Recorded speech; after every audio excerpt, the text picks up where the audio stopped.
I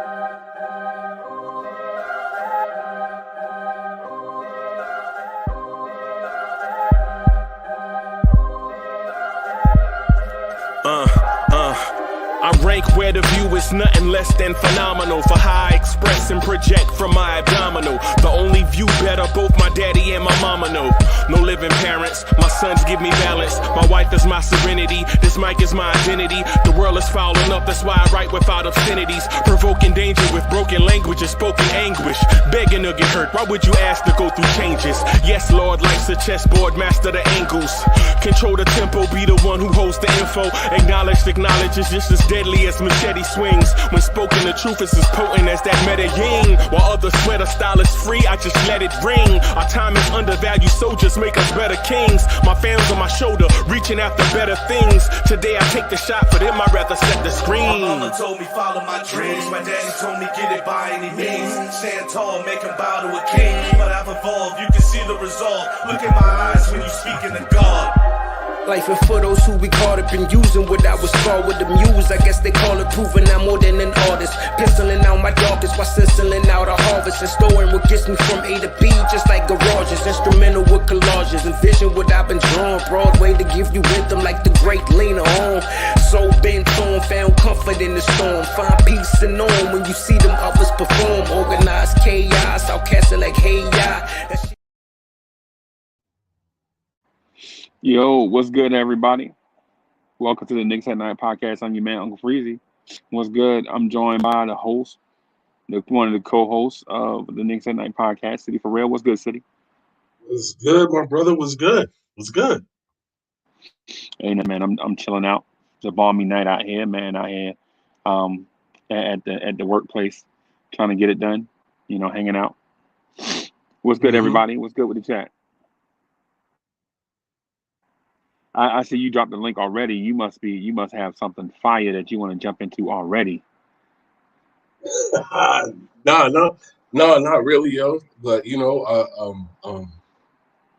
just a little something. It's nothing major. You know what I'm saying? Just regular stuff. What anybody would.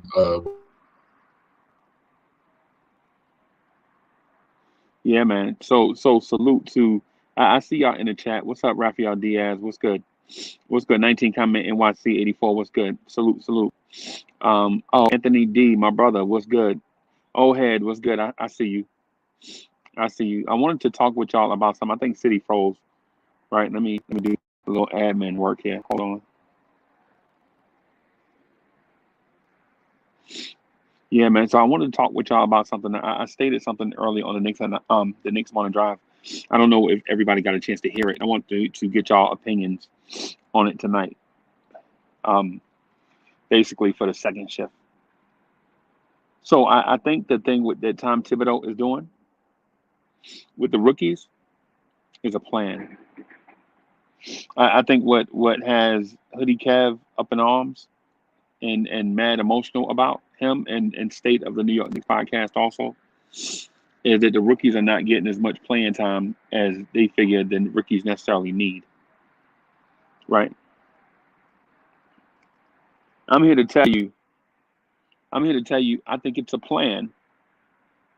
I think Tom Thibodeau is legit nurturing the kids.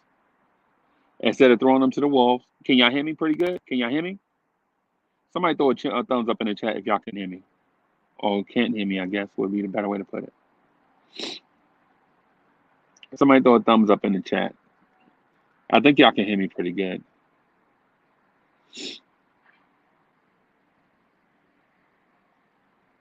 Okay. All right. Word.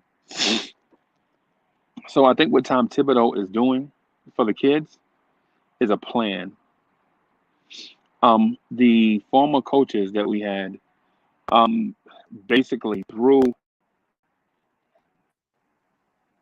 the former coaches that we had in front offices, basically drafted our kids and had this stupid mindset that if you draft them in the first round, you have to give them heavy minutes in order for them to develop. and I'm here to tell you that I think Tibbs is the complete opposite. I think Tibbs is old school. I think Tibbs wants to bring the rookies and young players along slow build their confidence, and make them dependable in all situations. I don't think he wants to throw them to the wolves in a sink or swim scenario. And then if they don't swim right away, you call them a draft bust and throw them on a scrap heap. I think what Tibbs wants to do is build these rookies up from the floor up, right? With good habits, good tendencies, good work ethic, and things of that sort. Get them experience a little at a time, and then that way they can be solid NBA players, like what he did with Jimmy Butler. You know, build them up with good habits, and then that way, going forward, you know who you can trust and who you can't trust, right? And I know people will say, well, what about Frank Ntilikina? He's a fourth-year player. Well, Frank's only 22, y'all. And y'all are going to say, well, what about Kevin Knox? He's a third-year player. Well, Kevin Knox is only 21, right? What I'm saying is allow Thibodeau, right? Allow Thibodeau to build these guys up from the floor up, including Obi Toppin, who's older than all of our rookies. He's the rookie, right? He's the rookie, but he's older than everybody in our young core, right? Chris Chang, what's good? I see you. Chris Chang, that's my man right there. My brother from another mother. What's good? Right. Yo, so Thibodeau is building these kids up the old school way, the way we used to do it back in the day, when you was feeding your babies, when babies came out the womb, you wasn't feeding them steak. You know what I'm saying? You was giving them milk, right? And you wouldn't give them nothing else until they prove that they can digest what it is that's in front of them, right? And so I know it's frustrating with Knicks fans because they want their rookies to be flashy and do the things that other rookies around the league are doing. But when you look at what the other rookies around the league are doing, what are they doing really? Right? What are they doing really? Like, what's Anthony Edwards doing for the Minnesota Timberwolves? They still might wind up with the number 1 pick in the draft. So how's his impact helping the Timberwolves win? Because at the end of the day, you draft rookies, you sign free agents, you change front offices, you hire smart coaches, you hire analytics departments, you hire a great training staff. All that stuff is designed to do one thing, and that's win. Right? If you can't win at this level, it doesn't matter what else you did. If you can't build a franchise that can have a sustainable winning atmosphere from year to year, then what you're doing is not successful. Right? What's good, Raphael? Fraser, what's going on, team? I'm chilling, boss. I don't want to distract you. Carry on. So Hoodie Kev is on the way. Hoodie Kev is on the way. He said he'd be running late. But the thing is this, you know, we can't fault Tibbs for not playing the young guys as many minutes as we want. Tibbs sees the big picture. Tibbs signed a 5-year contract, right? And we as fans signed a lifetime contract, no paperwork, right? Tibbs signed a 5-year deal, so he knows he's got 5 years in order to build this thing into a winner. And by how he's doing that is correcting the mistakes of former coaches in year 1, right? Implementing his system in year 1, and holding people accountable in year 1, and then in year 2 and going forward, it's going to be all about executing all the stuff that you implemented in year 1, right? So give you an example, right?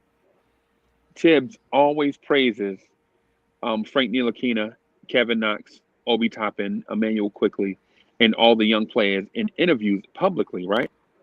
And the reason why he does that is because the previous coach, the previous coach said stupid stuff like, "You keep what you kill.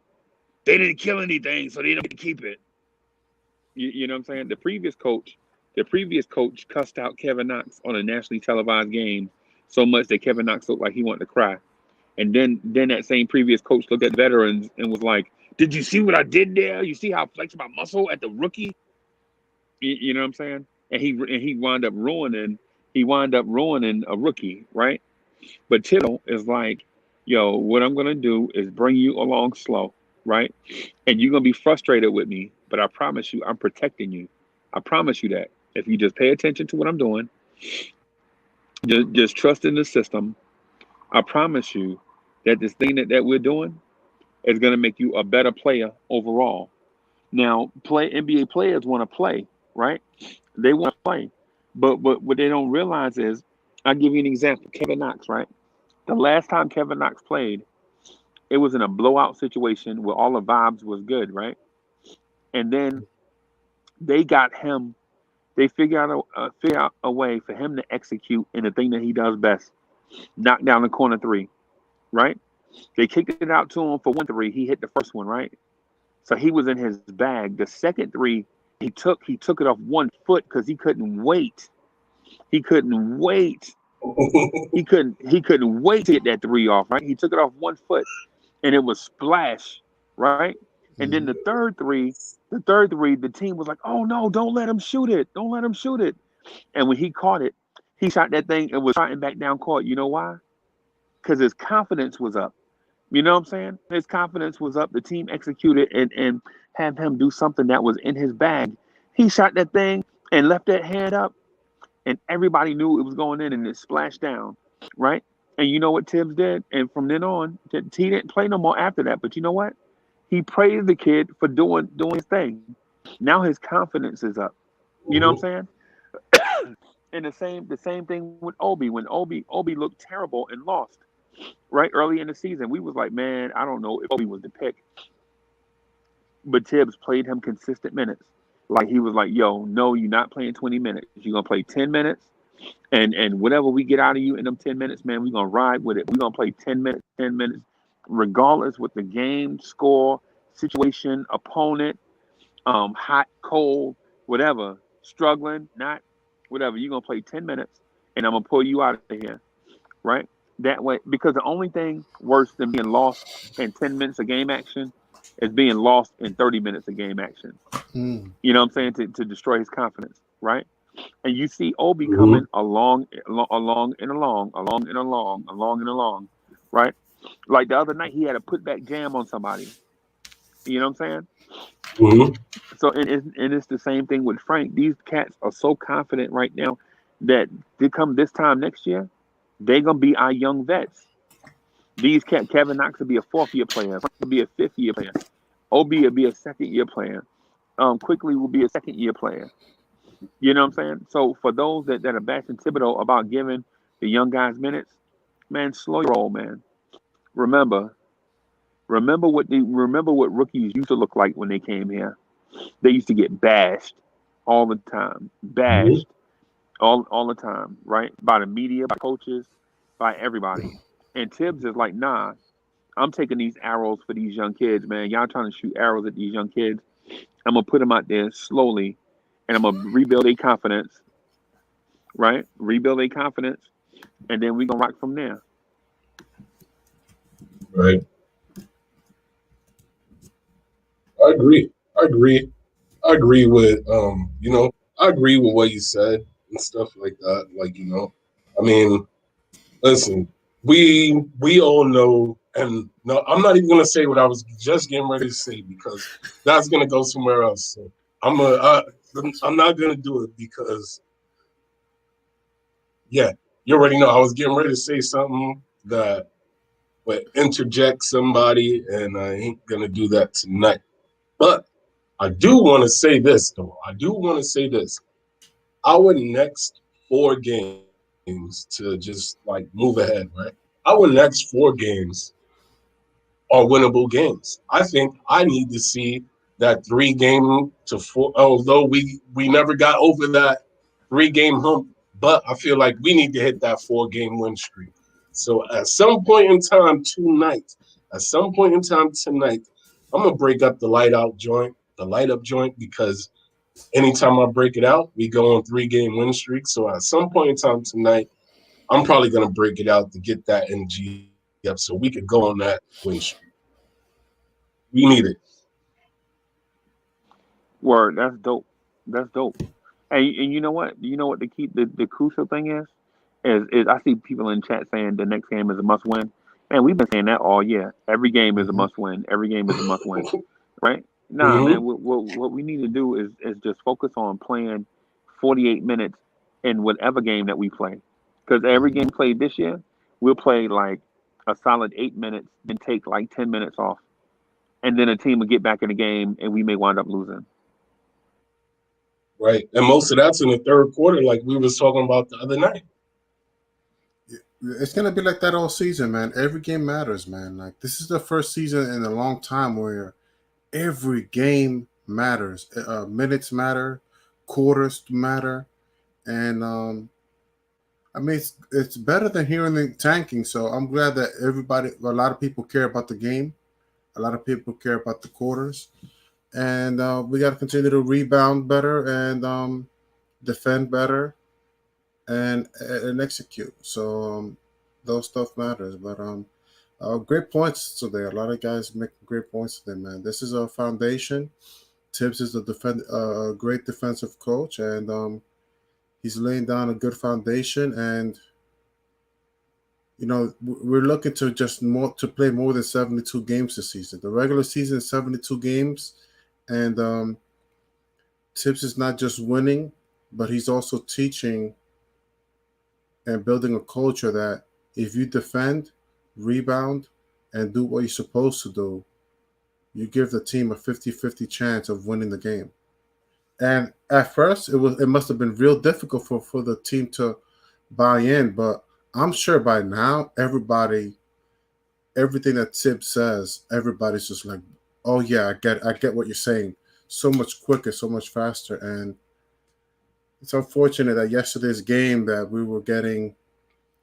teams were playing us like as if it was a playoff game, and they were out. We got out rebounded, but these rebounds matter, defending matters, and that's what's going to give us a chance to win these games. Yeah, listen, we got out hustled, we got out muscled, but we didn't get out scuffled. You understand what I'm saying? You seen Taj diving on the floor and all, like, you know what I mean? So, like, you know what I'm saying? Like, we played.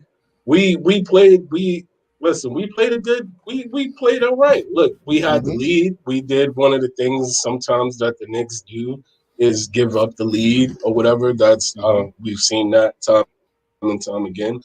Can't say we haven't seen it before, but all in all, the guys are giving us the regular things that we expect to see from this team. Although I expect more, like, you know what I'm saying? Like, yes, when we have the lead, do I want us to slam that foot down on the throat and get that W?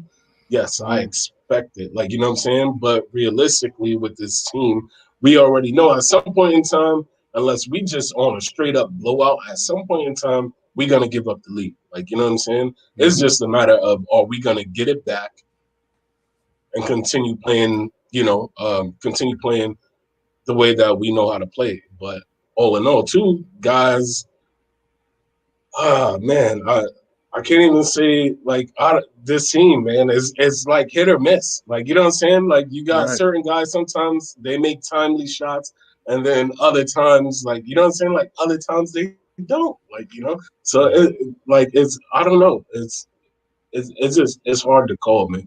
Like what Kev would always say. Yeah, if you ask me for my predictions, I can't predict none because you never really know what this team is going to give you. But Right. one thing we know for sure what they're going to give us, and that's good defense. Like, you know what I'm saying? Mm-hmm. Like, there's only been a few teams, I believe, that dropped over 115 points on us.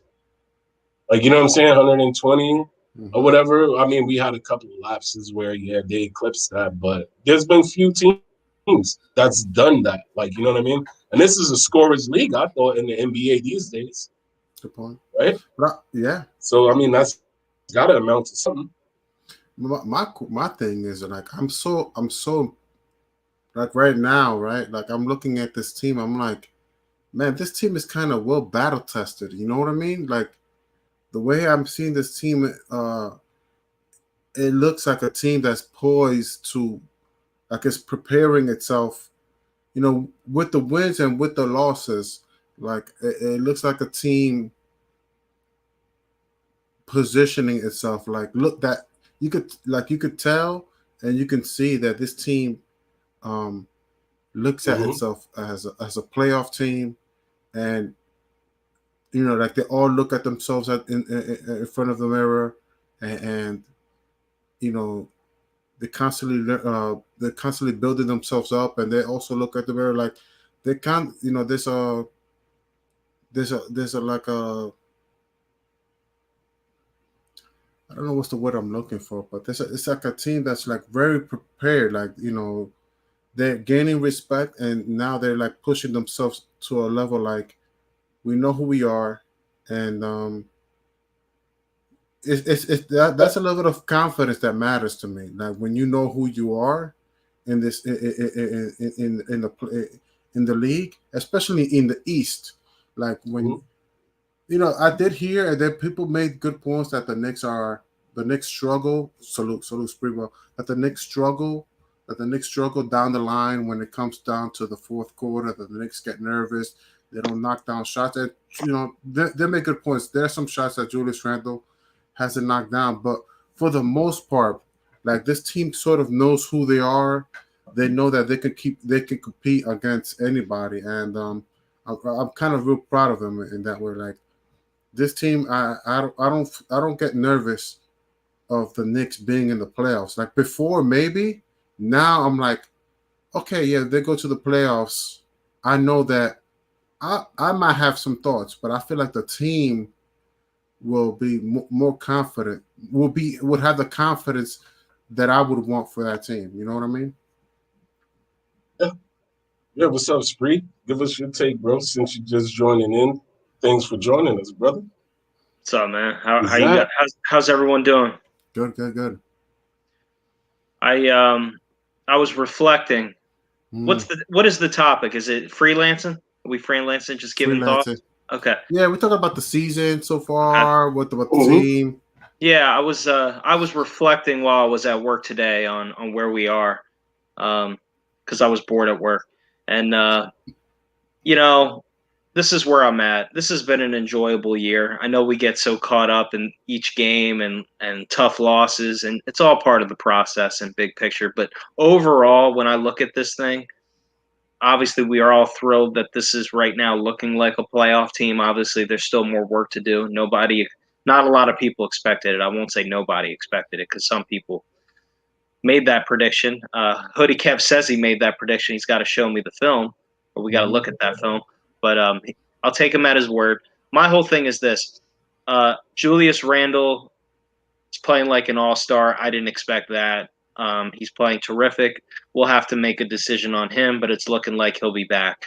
RJ Barrett is developing very nicely.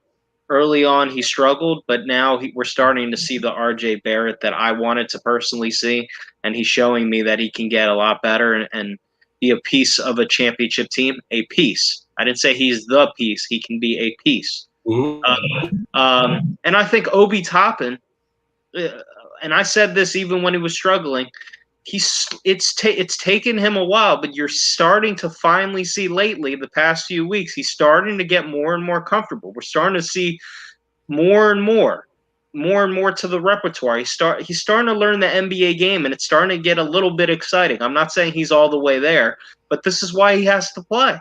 You can't just take him out of the rotation. The kid can play. He has the athleticism.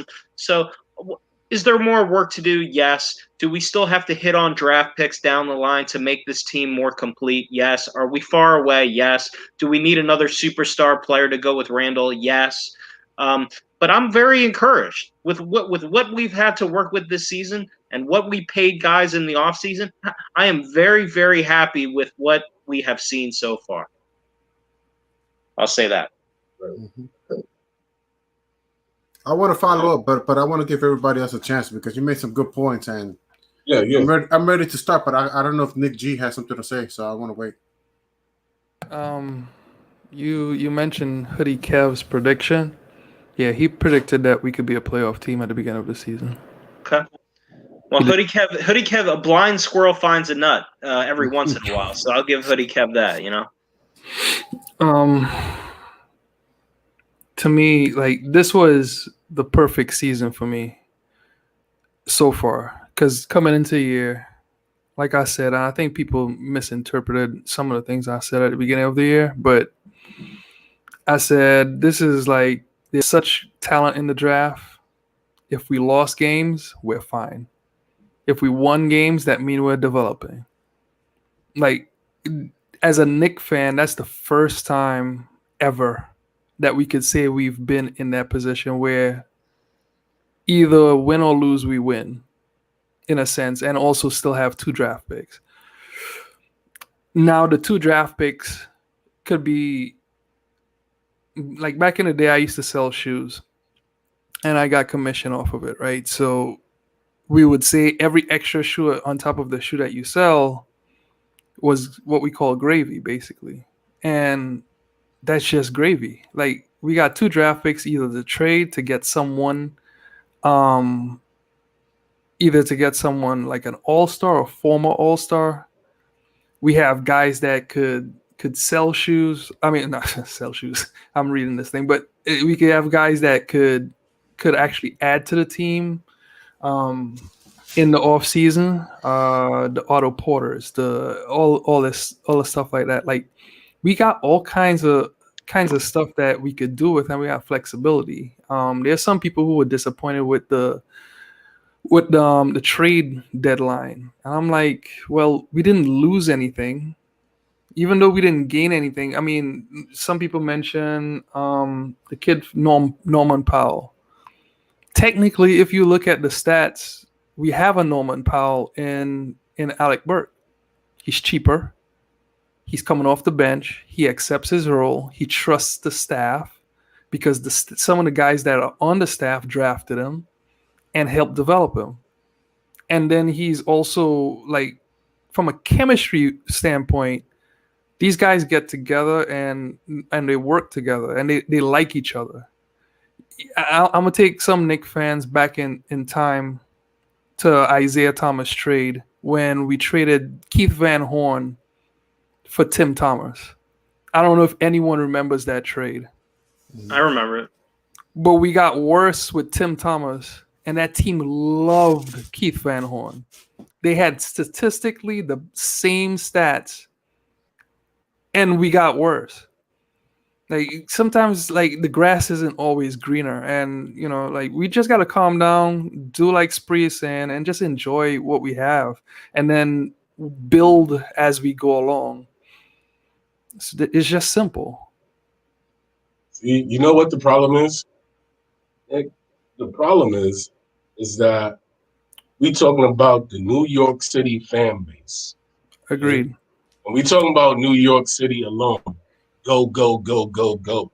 So anytime you have a smidgen of something good, we want more. They want you to go, go, go, go, go, Yeah. go, get it. Like, you know what I'm saying? Just because you got a smidgen of something good, like, you know what I mean? But also it reflects back to the fact that we've been bad for so long, and I ain't gonna lie to you.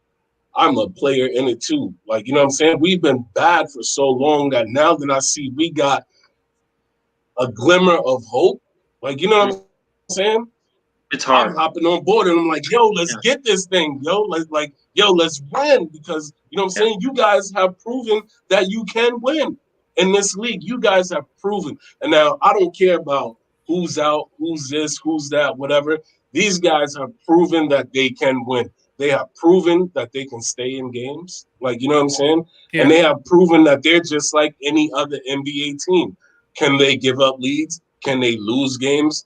Yes. A lot of NBA teams do it. We're not the only ones. We can't just scrutinize ourselves and not look at all of the other teams that are doing the same things that we're doing. Why you think the East is so jumbly cram-packed? You know what I'm saying? Like, Yeah. You know what I mean?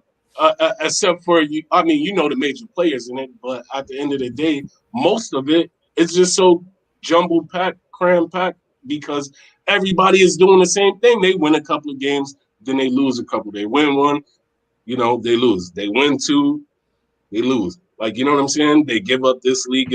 Like, it's not just us. I'm just saying, like, you know what I'm saying? So I want the fans out there to know that it's not just us playing, like, you know what I'm saying, and giving up leads and not winning games that they supposed to win and stuff like that. It's not just us. Yeah. No, okay. I mean, and it's okay to just. I'll add a quick point because I know Raphael, you wanted to respond to a couple things I said earlier, but I'll just. My whole thing is it's okay. I get mad. I got mad last night with the Nets game. I was really upset. We should have won that game. We don't turn the ball over and we offensive rebound. We just take care of the little things, play cleaner. We win. We had a chance to win that game. I was upset, but you take a step back and you say, okay, it's not the end of the world. And my whole thing coming in this year is I want to see RJ Barrett get better. I want to see Obi Toppin develop. It's taken Obi a while. We all wanted him to get better earlier, and we were all scared. But now we're starting to see it a little bit better. I'm not saying it's there yet, but we have to let a flower blossom. You don't go from last to first. You have to take steps. And I know Knicks fans were starving. We want it all of a sudden. If this team makes the playoffs, okay? No, I don't. Yeah, we're playing with house money. I don't think our fan base should expect anything. We can't. We just got to enjoy this. This roster, with the roster we have, we cannot seriously go into the playoffs and say, "Oh, we got to beat Boston. We got to beat Philly." All we should be happy with is just competing and enjoy it. That's all I'm gonna say. Enjoy it. That's my only message. Well said, man. I'll be honest, man. Like, worst case scenario, if we finish 500, man, I'll be happy. I'm happy with it, and I think that's good enough to be in the playoffs so far this season. But man, you guys were making so many good takes that I actually kind of lost what I was looking to say. RJ Barrett's playing good. Obi's playing good. Julius Randle's playing all-star. Well, I wanted to talk about why our Knicks fans got so happy is because, and why for me Tibbs earned a lot of people's respect is because we went 5-0. I think it was 5-0 the first 5 games. I think the Knicks went we won the first 5 games, and according to Reggie Bullock, we got. Oh, we didn't win the first 5 games. I think we went something like 5-0, or was it 3-0? Well, no, we lost the first 3, then we won 5 in a row. Okay, sorry. So that's what it is. Yeah. So according to Reggie Bullock, we got a big 5. Big 15. Julius Randle had the same big 15. Yeah. That was funny. So he obviously he's not concerned about the bench. The big 5 is good enough for him. So did you see Julius Randle's baby? I saw that. I saw it. Yeah, I saw that. I love that kid. Kaiden, that was epic. Kaiden's a real one. Yeah, that's all I gotta say about that. He is. I listened to the they had something with Rebecca Harlow who talked about how she was watching her son. I mean, Julius was watching his son play basketball, and he was complaining to the ref. I don't know if you guys saw that one. Well, his son was playing, and he was complaining to the ref, and it put Julius in check to say that, hey, look, I'm complaining to the ref too much too. Like, just I love awareness. I love self-awareness, man. Like, there's many players in the league, and I'll put this out there because on other shows I've said this. I'm looking at Bradley Beal, right? A lot of Knicks fans want Bradley Beal, but yet still this guy is the leading scorer and can't get to the playoffs 3 years in a row. I can sit here and say the coaching might be somewhat bad. The team roster wise might be somewhat bad, but he shouldn't be a top 5 pick type player if you're that good. Like, and people talk about him coming to the Knicks, And I'm saying to myself, I'm looking at Bradley Beal, especially after the Washington game, and I'm like, his shoulders are shrugged. He's not picking guys up, but yet still Julius Randle, after one season of losing, by comparison to 3 seasons of losing for Bradley Beal, Julius Randle has the ear of the young guys. Julius Randle is bringing guys along. Like Obi Toppin is listening to him. I'm not seeing Denny Avdia go crazy like, you know what, Bradley Beal is helping me through the tough times of the league. I'm not seeing the kid they drafted last year, the forward, like Rui Hachimura, right? Like he's not like, oh yeah, Bradley Beal is helping me, improving my game. Even though Bradley Beal was noted as being the one that chose Hachimura to be drafted, like where's the leadership? I got a question for you though. All right, like is that are the Wizards that bad, or are they tanking? It doesn't matter. You are the leading scorer, right? I kind of disagree, man, Nick G. I kind of disagree with that whole. I think everything matters. People try to make this whole thing that nothing matters, and I kind of disagree because I just literally saw and possibly envisioned Tom Thibodeau change the culture of the team and of Julius Randle and RJ and the culture of this team. This team didn't have. I don't think this team. Hold up. I don't think this team had a winning mentality with David Fisdale. I think there was the same culture as the Wizards, possibly.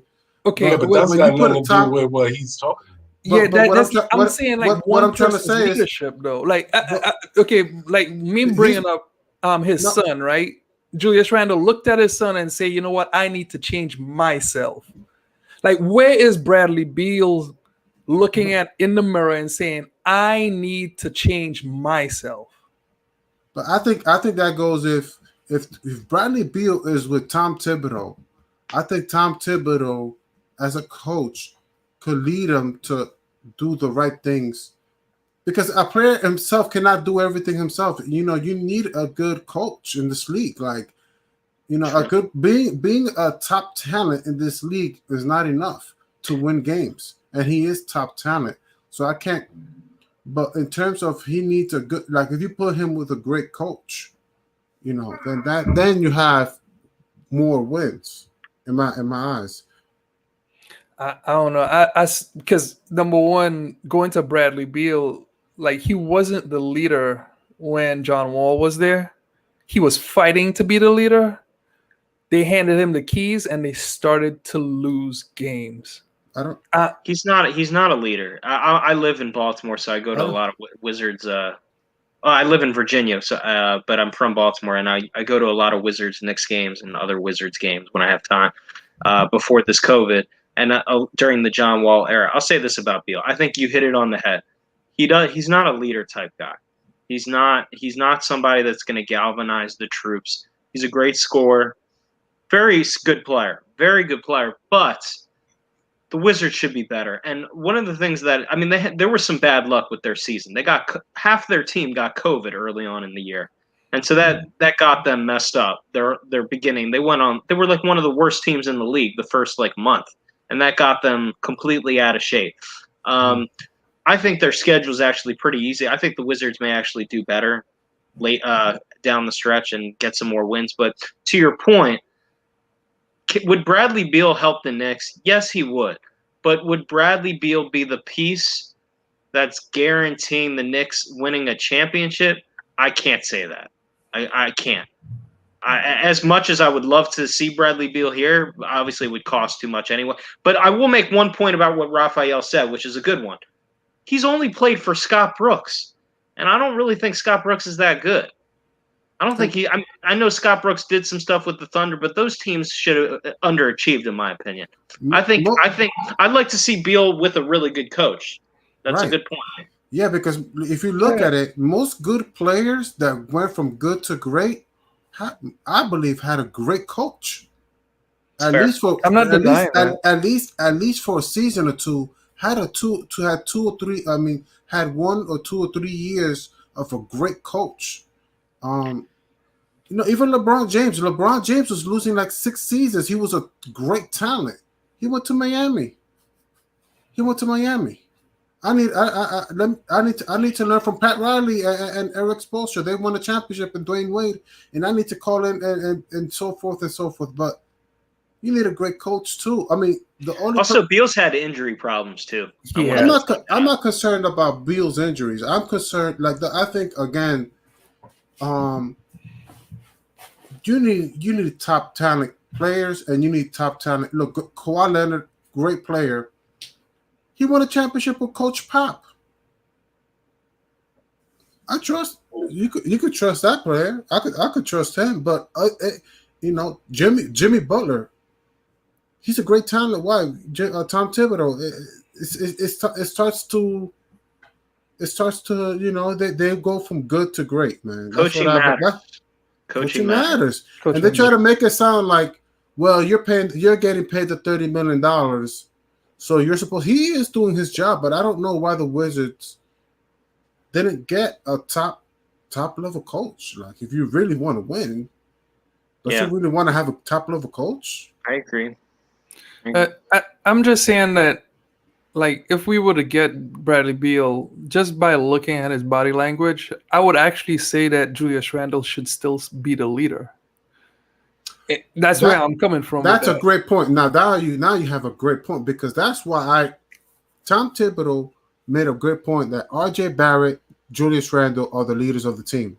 Yeah. And that's why you can't have 3 leaders in a team, in my eyes. I could be wrong, but it's just my theory and my belief. You cannot have 3 leaders in one team. And I believe that if you give R.J. Barrett I don't know if next season he'll be ready, but I think he's getting close to all-star level. I mean, considerations. I don't know if next season's too early, but he should be, the way he's playing.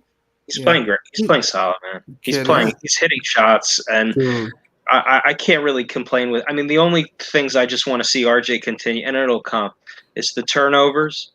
Just and you're going to have some turnovers. You're going to have some, but he does. There's still times where they're forced, and also in transition, he can be a lot better.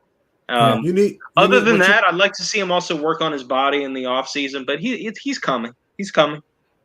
I'm so proud of him, man. Like, the ball handling's improved, the jump shots improved. I'm so impressed by that kid, man. But my whole thing again, you can't get to your point, Nick G. I think you got that there. You got a good point. I don't think the Knicks should chase another star, because I think the Knicks got 2 all-stars already, and that's Julius Randle's an all-star, and you have a future all-star in R.J. Barrett, and he's gonna. I would get complementary players around those 2.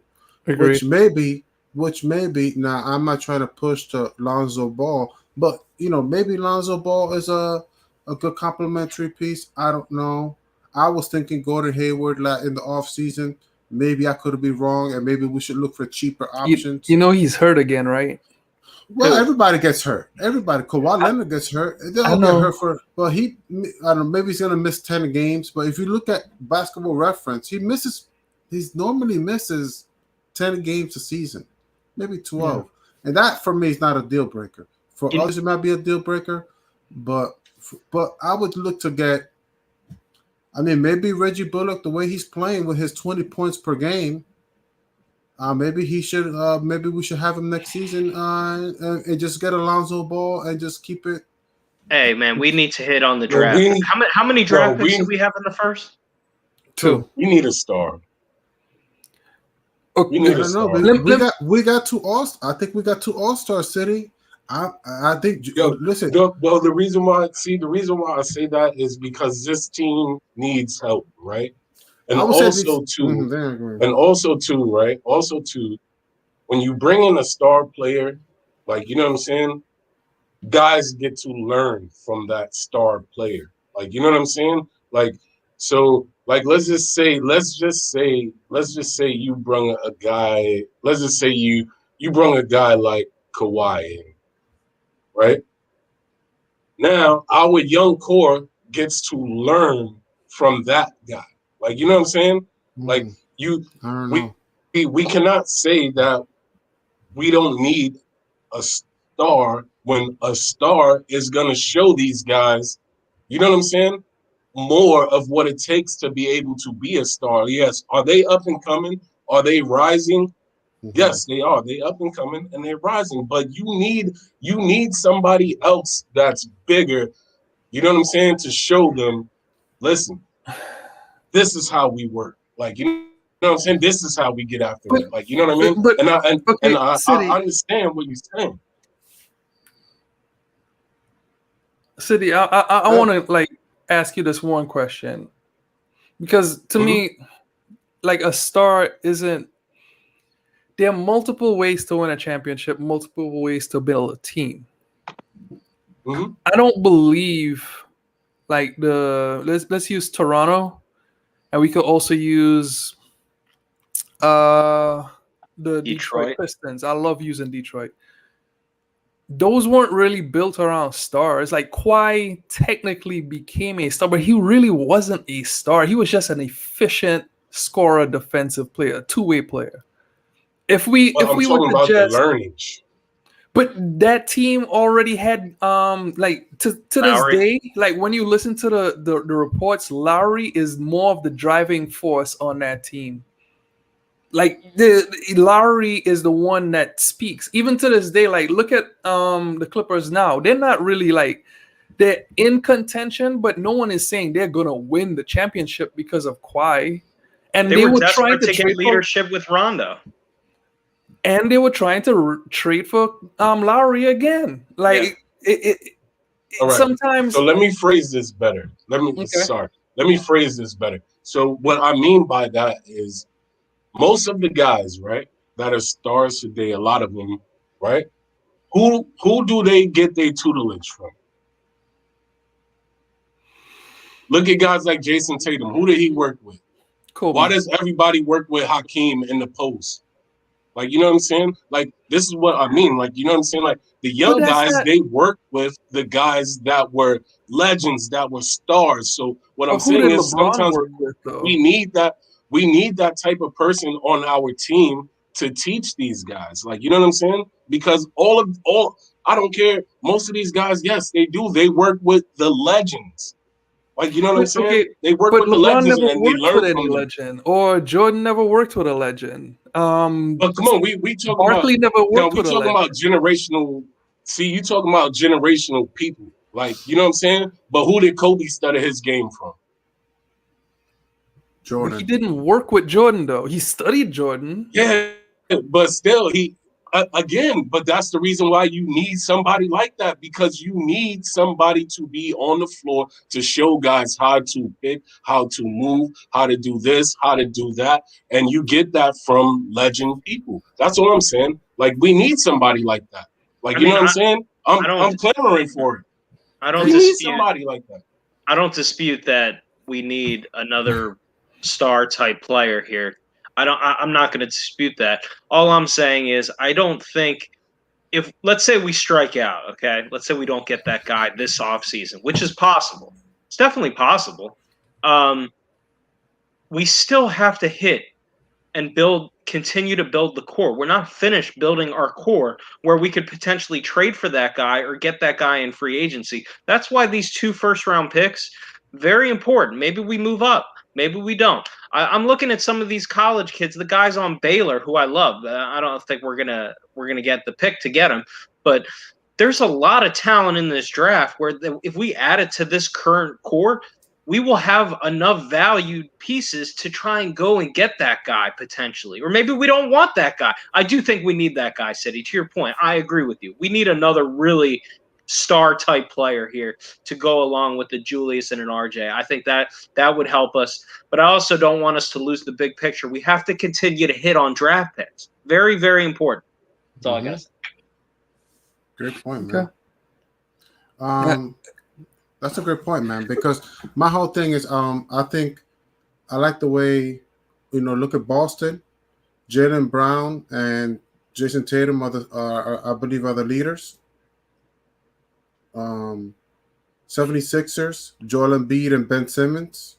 you have two leaders, and with the Knicks, I think it's Julius Randle and RJ Barrett. So I don't know how I feel about bringing in another star that could possibly, get into create a situation. But I am definitely pro improving the roster, and I definitely want somebody who's good.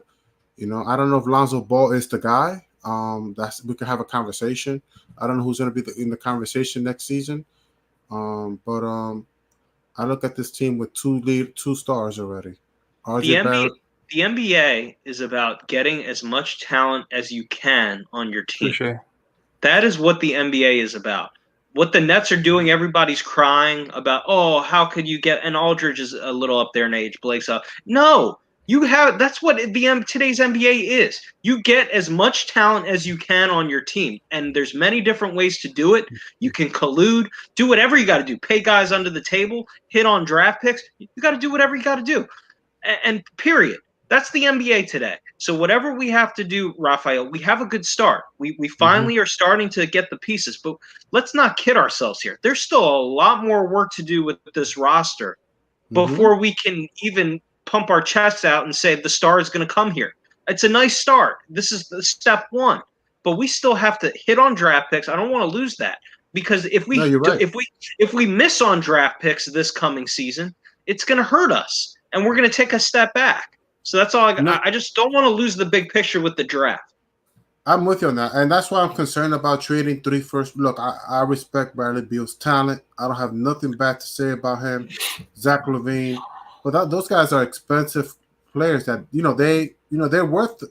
Any other team should consider giving up 3 first-round picks for him. I just don't think that right now. I just think that we should, because we hired Walt Perrin. And Walt Perrin is known to draft Donovan Mitchell in number 13, Rudy Gobert number 24, and they're both getting the max deal in Utah.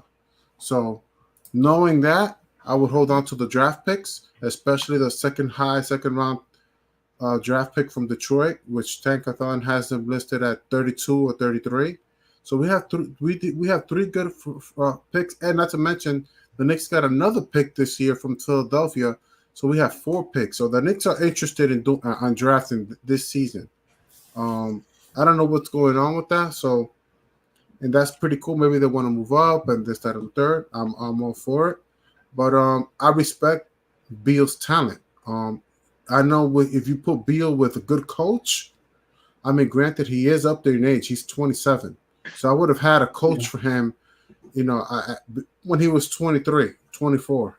But that's another story.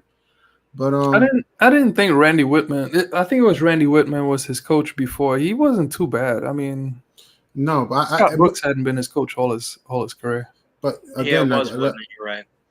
Yeah, but again, Bradley Beal, you put him with a great coach, he would have been close to winning the championship. Think the John Wall thing we can't underestimate. I'm not necessarily sure that they liked each other. And you don't necessarily have to like each other to play basketball, but I do think there was a lot of problems internally with them. That came out, unfortunately, but a lot of it was true. When I would see those guys at the clubs, I could tell they were on opposite sides of the club, and I could tell. Shout out to Rose Bar. I haven't been there in a while. Free plug. So let me hear some. Let me get some predictions from you guys.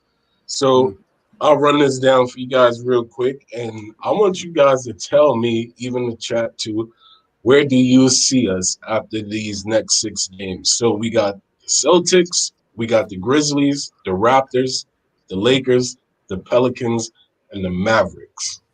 What are your guys' predictions for these next 6 games? What do you see our record? Can you read them again, please? So first up, we got the Celtics. Second, we got the Grizzlies. Third, we got the Raptors. Fourth, we got the Lakers. Fifth, we got the Pelicans. And number 6, we got the Dallas Mavericks. So what's our record in this 6-game stretch? 28-28. This 6-game stretch, are we going? What are we 3 going? and 3. We going 3 and 3? 3 and 3. I wanted to see which games are on the road. I'm gonna say 4-2. I'm gonna say 4-2. I'm throwing the light up hat on later, so I'm gonna say we going. I'm gonna say we going 5-1. I'm throwing the hat on later, Right. and I know it's guaranteed to give me 3 wins. Usually it is, so I'm keeping hope alive. All right, I'm throwing it on here in a little bit. So I'll say 3-3. I'm doing that. I want to I'll say take it. 4-2. I'm going to take the cop out and say 500. I'll go 4-2 because Celtics are a little bit off. Grizzlies, we might lose that one. Raptors, we could win. Lakers, we could win. Pelicans, a lot of injuries, and we could win that one. The next loss, Mavericks. And honestly, I really want someone to dunk on Porzingis, but it is what it is. Obi, I'm cold for you. Don't make me bring Darth City out to use the force now. Come on, Obi. I know you got it too, okay? I know you got it too, all right, bro? I forgot to ask, when Obi had that dunk in the Mavericks game, did you guys do anything in your house that was like violent, or did you call? I made a lot of noises when he made that dunk and flew in the air like that off of a quickly miss. You know the dunk I'm talking about, right? You know which one I'm talking about? Detroit? Was that Detroit or Brooklyn? No, it was at home against Dallas. The one where he one hand jam off a rebound. Yeah, I almost got thrown out of my apartment because that got me very excited. I don't know about you guys. Did you guys do anything or? Obviously, as you can see, I get so hyped with us just talking that I'm kicked out into the garage all of the time. Like, you know what I'm saying? So you can imagine what happened after that dunk, bro. Like, oh man. Yeah, I almost fell out my seat on that one because it came out of nowhere. There's a lot of things that, like, obviously, like, certain things don't shock me. Like, I've seen it all. That one kind of shocked me a little bit because it had been a while. I was like, okay, you're now you're showing me. Okay, that got me excited, man. Mm-hmm. I appreciate it. I needed that. I really did. I hope he does that more. Because anytime Obi does something, and I'll say this, I don't know how you guys feel, but more than anyone on this roster, anytime Obi does something good in the game, I just am happy. It's not like that with every player. Like, I root for everyone on the team, but when Obi does something good, it means like something more. Is that weird, or am I reading too much into it? Yeah, because there's a lot of anxiety coming with Obi. A lot of topics are always being discussed about Obi. Oh, he's not. A lot of people having concerns about Obi. So I totally get where you're coming from, man. Totally normal because I get surprised. I just get surprised that he does it. Then I'm like, okay, Are you guys agreeing with me that you're seeing that he's getting better? Yeah, he is. Okay. What do you guys see in Obi? What do you guys give me your breakdown on Obi so far? What do you see when you watch Obi play basketball? Well, honestly, I'm seeing very little because he's only playing like 10 minutes, if that. Sometimes he does it, sometimes he doesn't. So sometimes when people criticize him, I'm like, man, how you criticize him when I see him very few, man? You must be watching something that I'm not. So that's first. And so when I hear, when I'm watching the game and I hear, sometimes I'm gaming and I'm just listening to the game on my phone. But when I hear like a surprise, Obi with the dunk, and I'm like, oh man, damn, I just missed it. And then I'm glad that you're able to watch back about his dunk because it came out of nowhere. That's kind of cool. So I'm happy for him. But I know that the opportunities haven't been there for him like that. I kind of anticipated more opportunity for him. He's not getting it, but it's not. We're not just planning to play the regular season. We're planning to play in the playoffs too. So you got to add 72 and plus hopefully plus 7 games. So that's 79 games. And so, maybe we'll see him in the playoffs. Even if it's for one game, I'm sure he'll be jittery. But that's the plan, man. And the same goes for Knox. The same goes for Frank. We don't want to play regular season. This is not just a regular season team no more. How about you? What do you say? Okay. I seen them experiment with them, let him play at the 4. I seen them let him play some like a tad bit at center, mainly at the 4 though. But now what I'm seeing out of him is one, you could tell they're putting him through some ball handling drills because he's facing up against defenders now a little bit more. He needs to work on his triple threat, but this is what I see from him going forward. I see him being some type of tweener between the 3 and the 4. And something, if you want to like a visual of it, look at early stage Aaron Gordon, where they use them at the small forward position a lot. But Obi Toppin at least has a 3. He could shoot the 3. He just needs to learn the defense and to be able to defend. So he's got to like break his hips, so to speak, as what they would say in football. And he has a long ways to go, but I think that the small forward / power forward position is somewhere where his development is going to go to. Yeah. And I think a lot of Raphael made a very good point. The Knicks didn't even know. They didn't know Julius Randle. Let's be real here. Other than Raphael, who knew because he's God of Moses, the New York Knicks did not know Julius Randle was going to be this good. They did not. They might have prayed for it and believed it was in him, but they didn't really. They drafted O because let's be real. We weren't sure if we were going to we were getting this Randle. We were hopeful. And to your point, it's hard when you're only playing those amount of minutes for a rookie. That's difficult, man. And so I totally agree with that point. Another thing, I think that was the first time in the Nets game where we saw an actual pick and roll with Obi and Rose. I think that was the first time I've seen it all year. Damn, I'm gonna have to see it again. I'd like to see more of that. Go to the Cleveland game. You'll see a lot more. Which one? The Cleveland on the road or home? On the road.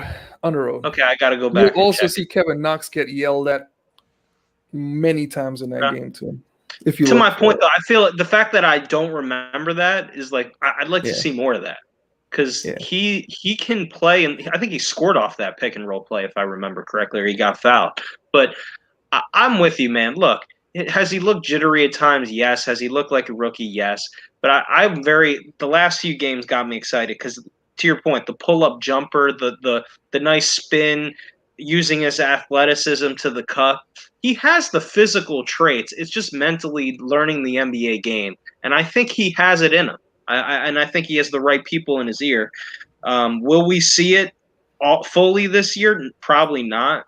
But I think next year I'm going to get excited if we get a point guard in the draft.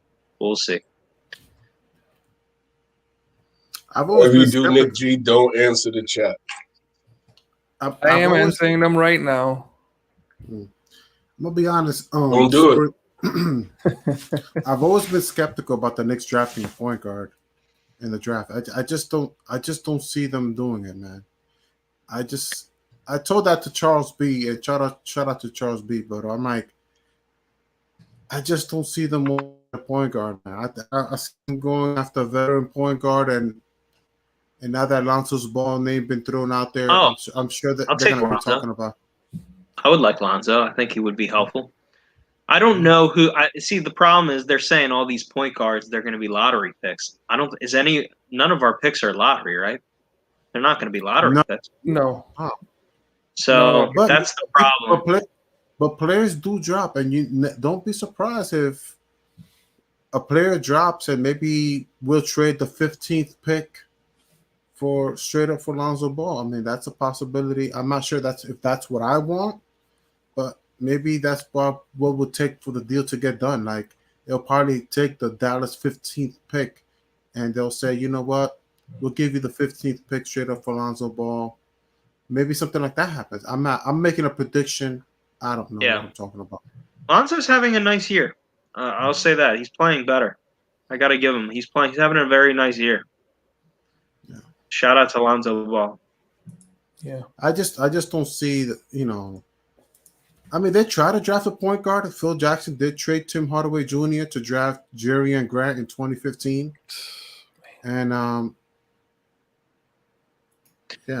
I think the know. biggest needs of this team, to me, and you guys may disagree with me, the Mitch thing is scaring me with all the injuries. But bottom line is, I think we do have Noel and Mitch, which gives me comfort. But Mitch scares me. We may need to even get more depth at that position because Taj may go into retirement.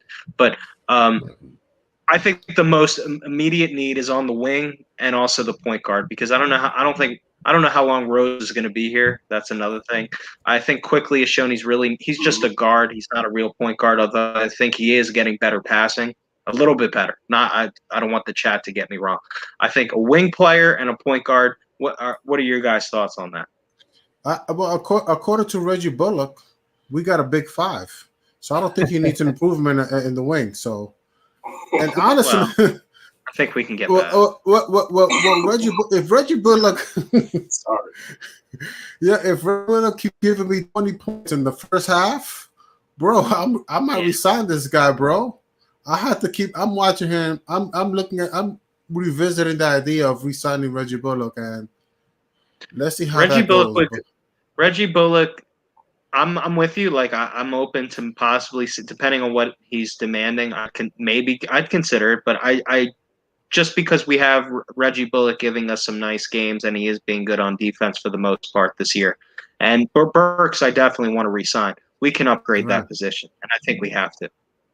Right. I would say this, right? If we have to choose between the two, I'm choosing. Is Kev here? Okay, no, it's not. I'm choosing Reggie Bullock, right? All right. No, listen. I'm choosing Reggie just because I've seen Reggie chase guys around the court for majority of the game. Like, you know what I'm saying? Just constant, nonstop running. So does that take a toll on his offensive end? Probably, but he's a professional player, so we expect him to perform. Like, you know what I'm saying?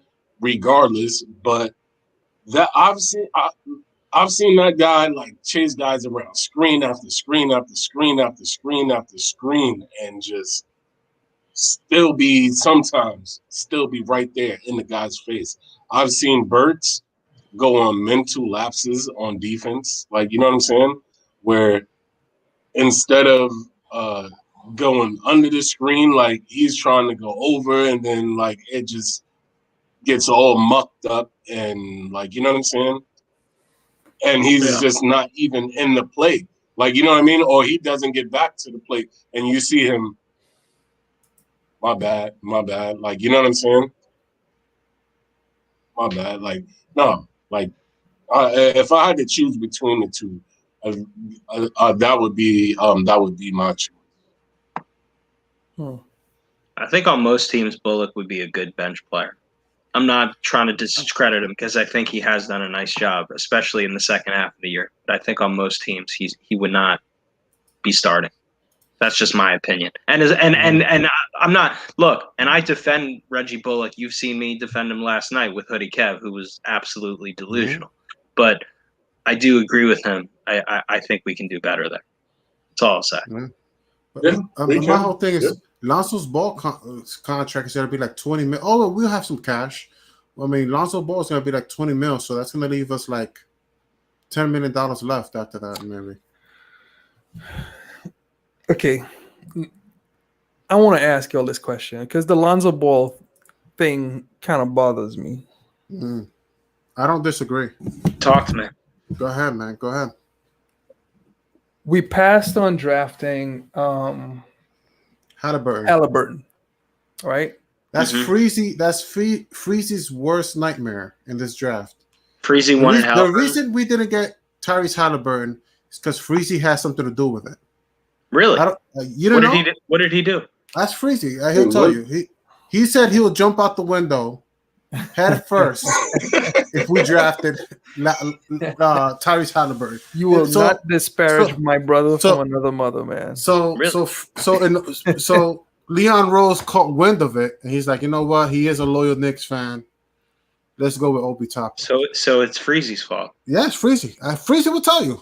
He will tell you right now. I might need to talk to him about that. Yeah. Freeze's Well, life I'm pretty matters. sure he's listening. He's probably gonna jump in any second Right. now and be like, Yeah, Freezy will tell you. he's probably when on he the comes- commode right now. Freezy's gonna tell you it's true. I was gonna jump out of a window. Free, If they free. draft- I if they love draft- Freezy. And I'm not. This is not a paraphrase. I love Maybe Freezy. a little bit of paraphrasing, But he I blame him for this first this, he does he and I don't agree on the Spreewell situation, so oh, we agree on a lot of things, but yeah, I'm gonna have to talk to Look, him you about guys- the Halliburton thing. you guys agree to disagree. Okay? We agree to Let's just- disagree. We Mhm. agree. let's But that's my boy. let's into that. But no, what was your thing about Lonzo Ball? Go ahead. I'm sorry. Okay, so Halliburton in college didn't go to the rim a lot, right? As of last month, Halliburton, while has scored incredibly well from outside the arc and stuff like that, couple mid-range shots, he's gone to the rim probably only, I think 6% of his points like last month or the month before were at the rim. Lonzo Ball just scored 27 points the other night, right? And didn't score a single bucket at the rim. Pretty much every guard that has been a starter for Thibodeau has been at least proficient at getting to the rim. Okay, like I'm not saying Lonzo can't hit shots and stuff like that, but you're still looking at Point Randall. I don't think he doesn't really play well out the pick and roll so far. He's okay. Like the first time he truly started playing pick and roll basketball was under Luke Walton, and he's not per se the best at pick and roll basketball. He could pass, he could do it, but he's not like great at it. So how is he gonna maximize Julius Randle with just his passing or even his point guard skills? How is he gonna maximize RJ Barrett? Because as of right now, we don't move much. So now you're talking about overhauling the offense, whereas last year we pretty much were refining the offense under Mike Miller. And there's a lot of similarities with what we run now and what we run under Mike Miller. He's slowly adding things to it. It's not completely overhauled, but to make Lonzo Ball start and work as a starter, you may have to overhaul the offense and take the ball out of Julius Randle's hands to make him to keep his passing up, to keep him engaged, and what made him an all-star. Because when we grab onto players sometimes and we overhaul offenses, some fans, they don't realize, hey, look, new player, we're trying to fit things to that new player's skill set, and other people has to sacrifice. So then Julius Randle's offense may be sacrificed. Does Julius Randle then become disengaged? And then does RJ, who's the number 2, become disengaged also? Like there's Sure. It's changing dynamics. You got to evolve. Okay, Alfred Payton to Derrick Rose, they both attack the rim. So there's like a flow of, when this person dives to the rim, I'm going to relocate and find space around the baseline.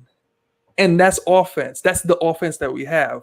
One man goes, other people spread out and keep moving. That's how they do But it. listen, I'll pull since Freezy is not here. I'll pull a Freezy for y'all. Who was our starting point guard? Alfred Payton. And I root for God. Elf of I Wall call him the Elf of Wall Street, right? Elf of Right? Wall Street, But who was our starting point guard? Alfred Payton. What is he good at?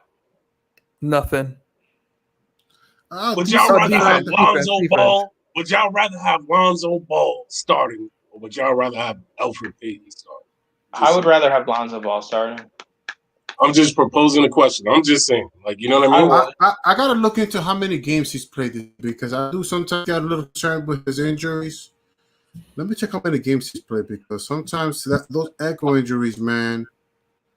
Lonzo Ball's shooting 40% from 3 this year. Yeah. Close to 40%. How many games he's played? That's something that we need. Like, you know what I'm But saying? We claim we need shooters, and He's if played in this every man game. turns into a shooter this year, He's then played in every game. yeah. but that just means that he's then a $20 million spot up shooter because he doesn't go to the rim. And like then it's just a 3-and-D wing for 20 mil.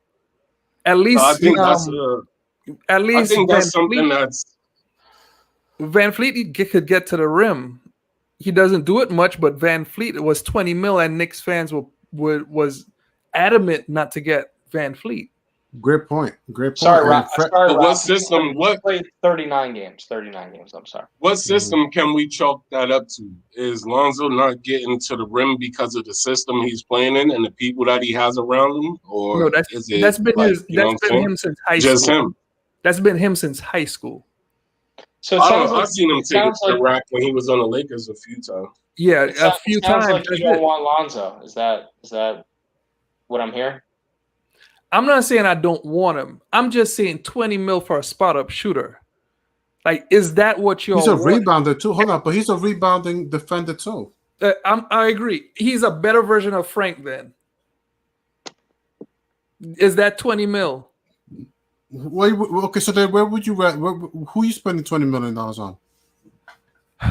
I mean, I'm just saying it's something to talk about. I'm not saying it's perfect Right. or I have the answer. I'm just saying 20 mil for that guy is a lot for a player that mainly spots up and shoots. Okay, here's my question to you: who will be? I mean, if Lonzo Ball is in the starting five, you would have Lonzo Ball. You'll have the big five, and this time it'll include Lonzo Ball.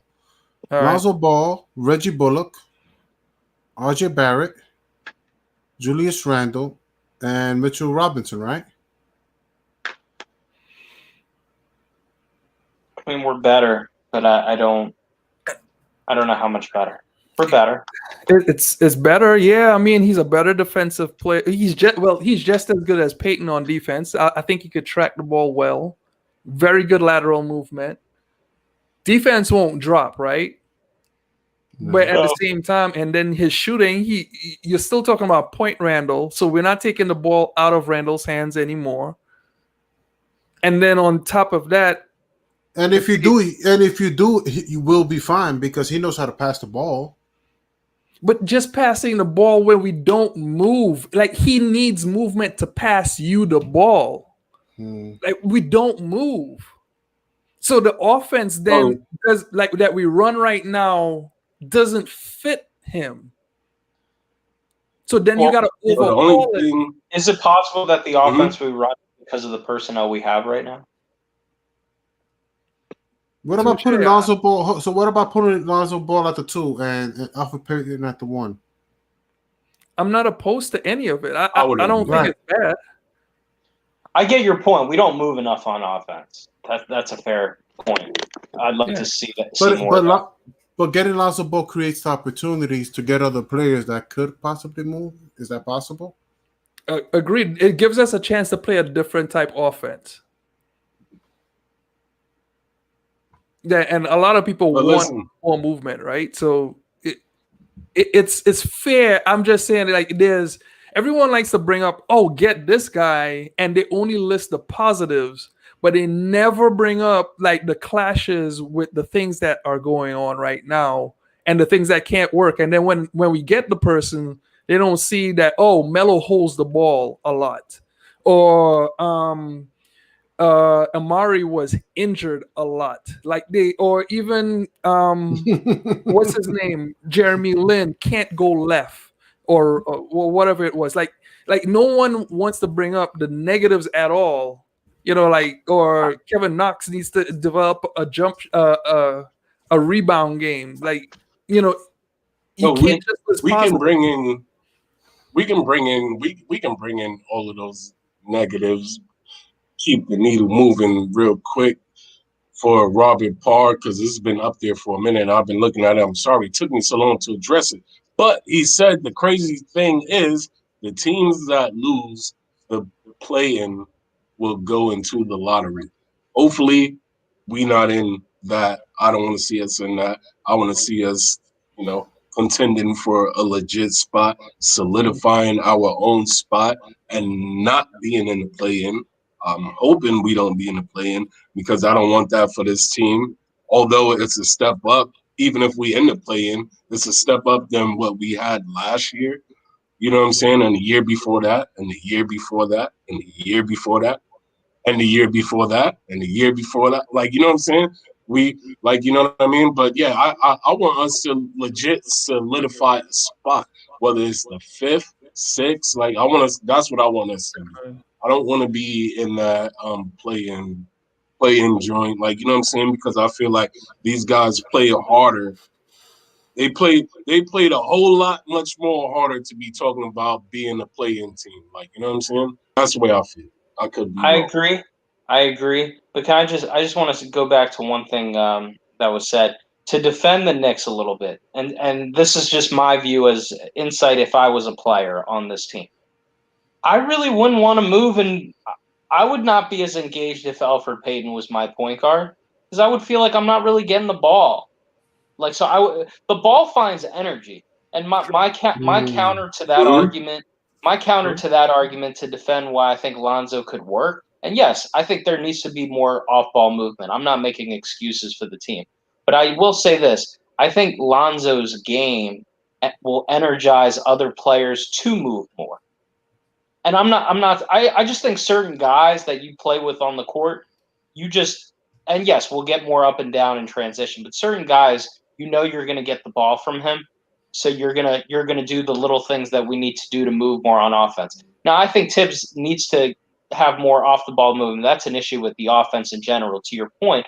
And you're right. We sometimes don't factor in fit and all that stuff. But my counter to you is this. I wouldn't want to move if I'm playing with Elfrid Payton because I'm not getting the ball. I'm not really getting the ball if I'm Reggie Bullock on the wing. Elfrid Payton is tunnel vision. It's either dump it to Randall or I'm going to the basket and getting a snow cone. In all fairness, Elfrid Payton passed the ball way better last year than this year. Just being fair to him. True. Okay. He averaged more assists, and also the pace of the game was faster. But we're winning more. True. I mean, the only thing I'll say about Elfrid that I do like about his game, this is the only thing I like about Elfrid Payton. And you see it.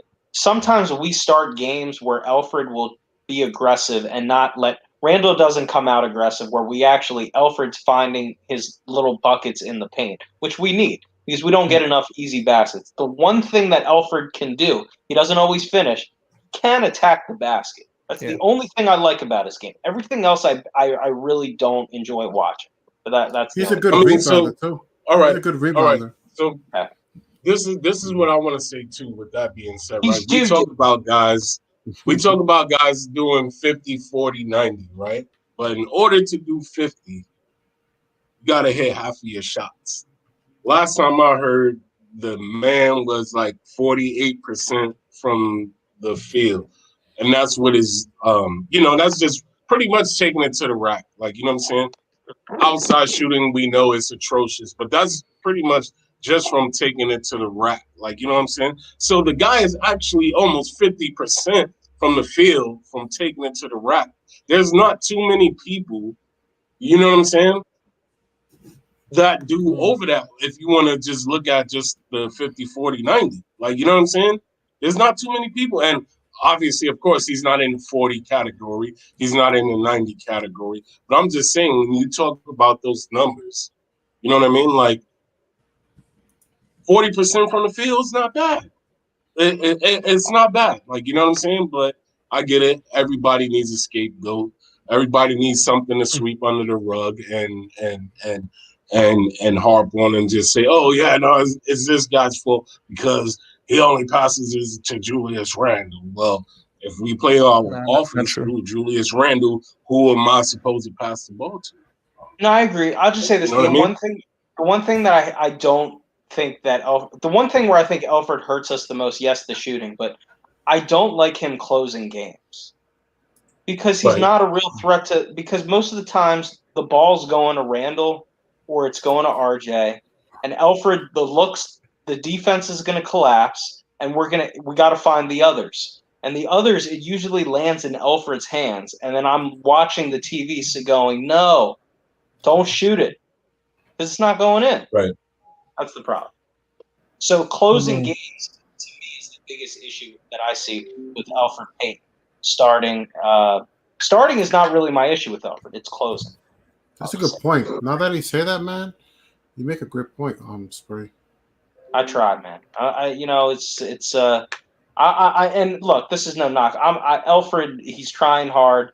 He's given us. I'm not in a lot of our wins this year. Alfred Payton has played well, so I'm not knocking him. I'm just saying we all understand that he's not the long-term answer, but it is what it is.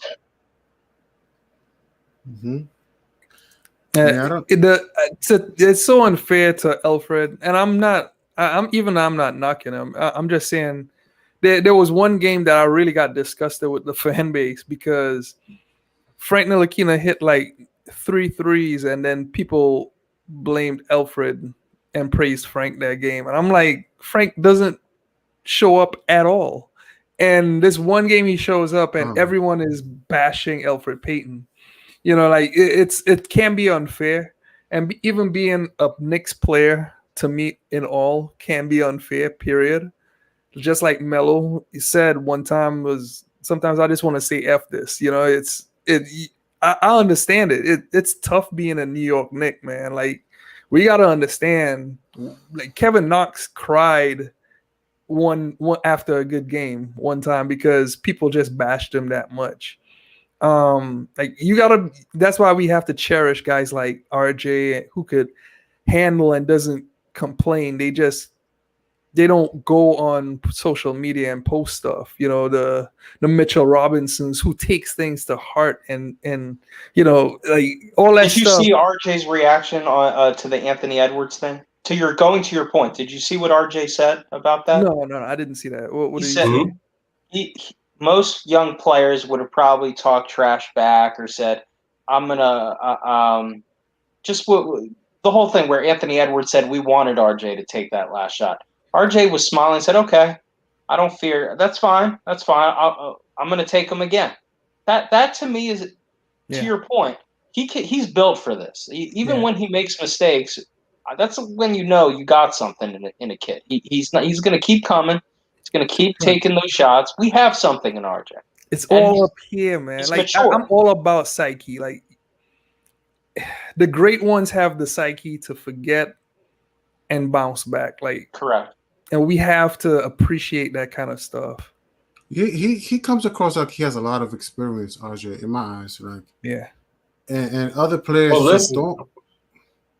Who's his godfather? I mean. If you learn it from a guy like that, you should come off. You should come off to the point where, like, you know what I'm saying, like where you got that mentality, you got that stability from Stephen Nash, a guy that helped you throughout your whole, like, you know what I'm saying. Good point. True. Yeah, you should be a strong man. Even on his rookie year, he comes across way more mature than. He makes Obi, who's 23, look like a rookie. I mean, even I feel like it's gonna like all these guys. They just look like new, and RJ's like he's been there, like he was ready for this, waiting for this moment and everything. You know what I watched tonight? I watched the draft pick because I was bored. Adam Silver calling RJ's name because that was a cool moment, and all the Knicks fans were cheering. You heard no boos, and the guy said. No crying today.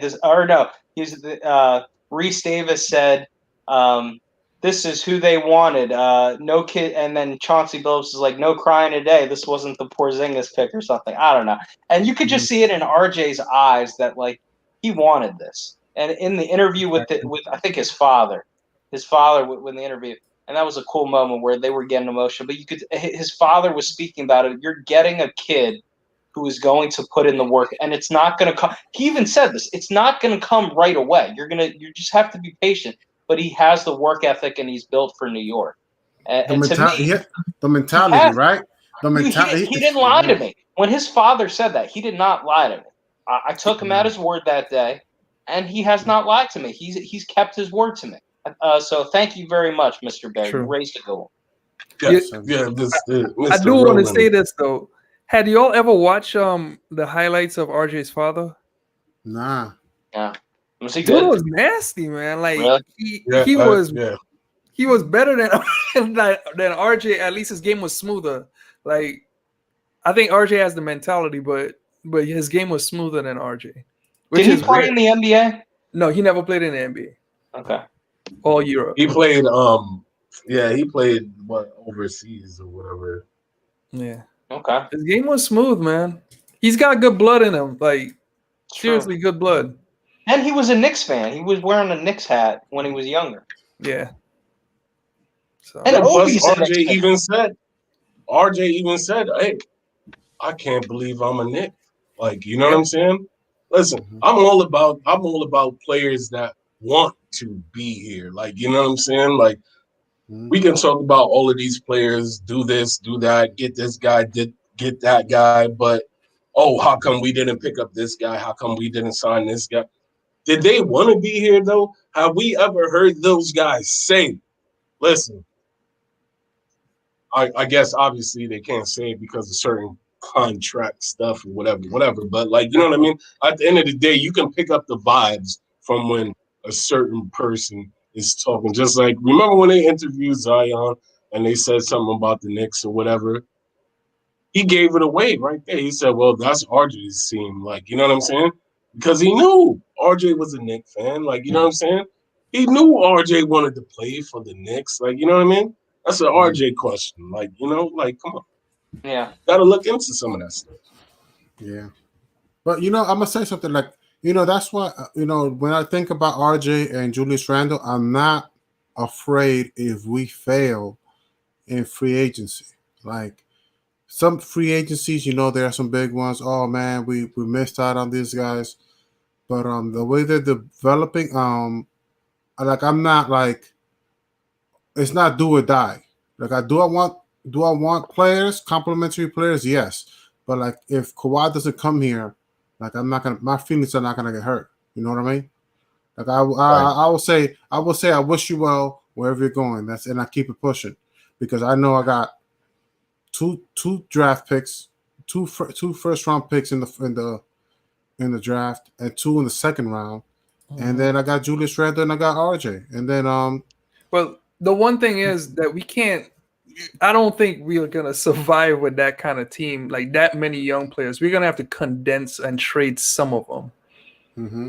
Yeah, because like one of the things that people don't understand is it takes time for young guys to develop, and it's always better. It's been proven time and time again that you keep veterans around young players so that they could see good habits. To City for Real's point, sometimes to me, I don't think it has to be a star per se, but it has to be a player that could garner respect. The Jared Jacks of the world, the Derrick Rose of the world, Kyle that when Lowry. guys play with them, they could respect them because these guys, like Jared Jack, knows everyone.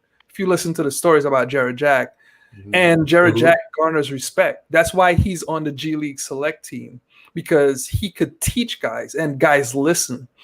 So like if you trade or get rid of a lot of the older guys and just bring in a bunch of rookies, then we're going to be just like Atlanta this year, who struggled until they start getting rid of some of the young guys and start bringing in older guys to start playing the heavy minutes. Because you got to what would Obi do if he's just watching, like he has no one to look up to and he's just got to watch Taj? Like looking up at Randall right now, even 4 years from now, after Randall is probably going to leave the Knicks or something like that, or if he's a Knick for life, Obi Toppin could sit here and say that I had a guy that was an all-star in front of me that I could emulate every single day in practice. Like that's valuable. Sure. Mm-hmm. I agree. Mm-hmm. I agree.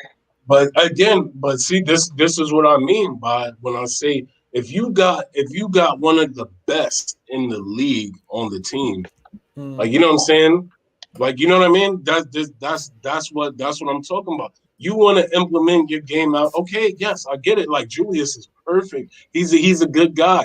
He's right came into his own. He's shown his work ethic. He's shown everything that he needed to show to come in and turn his season around, right? So that puts out that good energy for the other guys and stuff like that. Like, you know what I'm saying? But at the end of the day, when you got a guy like a Shaq or like, you know, like a Kobe on the team or like whoever the top dogs is in the league, like, you know what I mean? That's big. That is big to learn from. Like, you know what I'm saying? That is big because I mean, I get it. You know, sometimes you can learn from some people, but like, you know, a better person could teach you something better. That's like, you know what I'm saying? Hey, But Sid, we need it. We need it. Sid, I got a question for you. How many likes we got so far? How many people we got on? I don't know. Let me let's see. I have to check. Give me a second because I don't know what's going on today, but my joint is like mad slow. Obviously, as you can see, I got kicked out twice. No way. Or 3 times. Yeah, I did.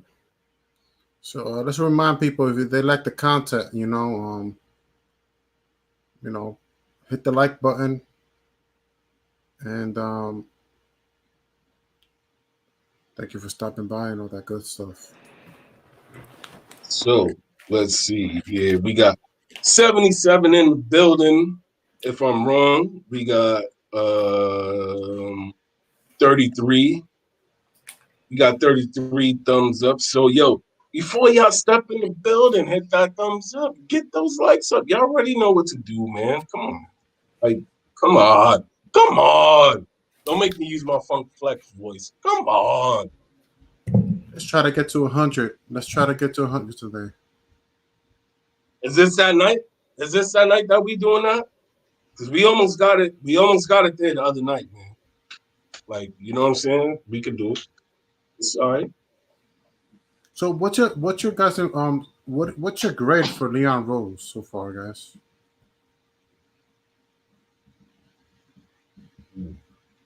That's a rough one, man.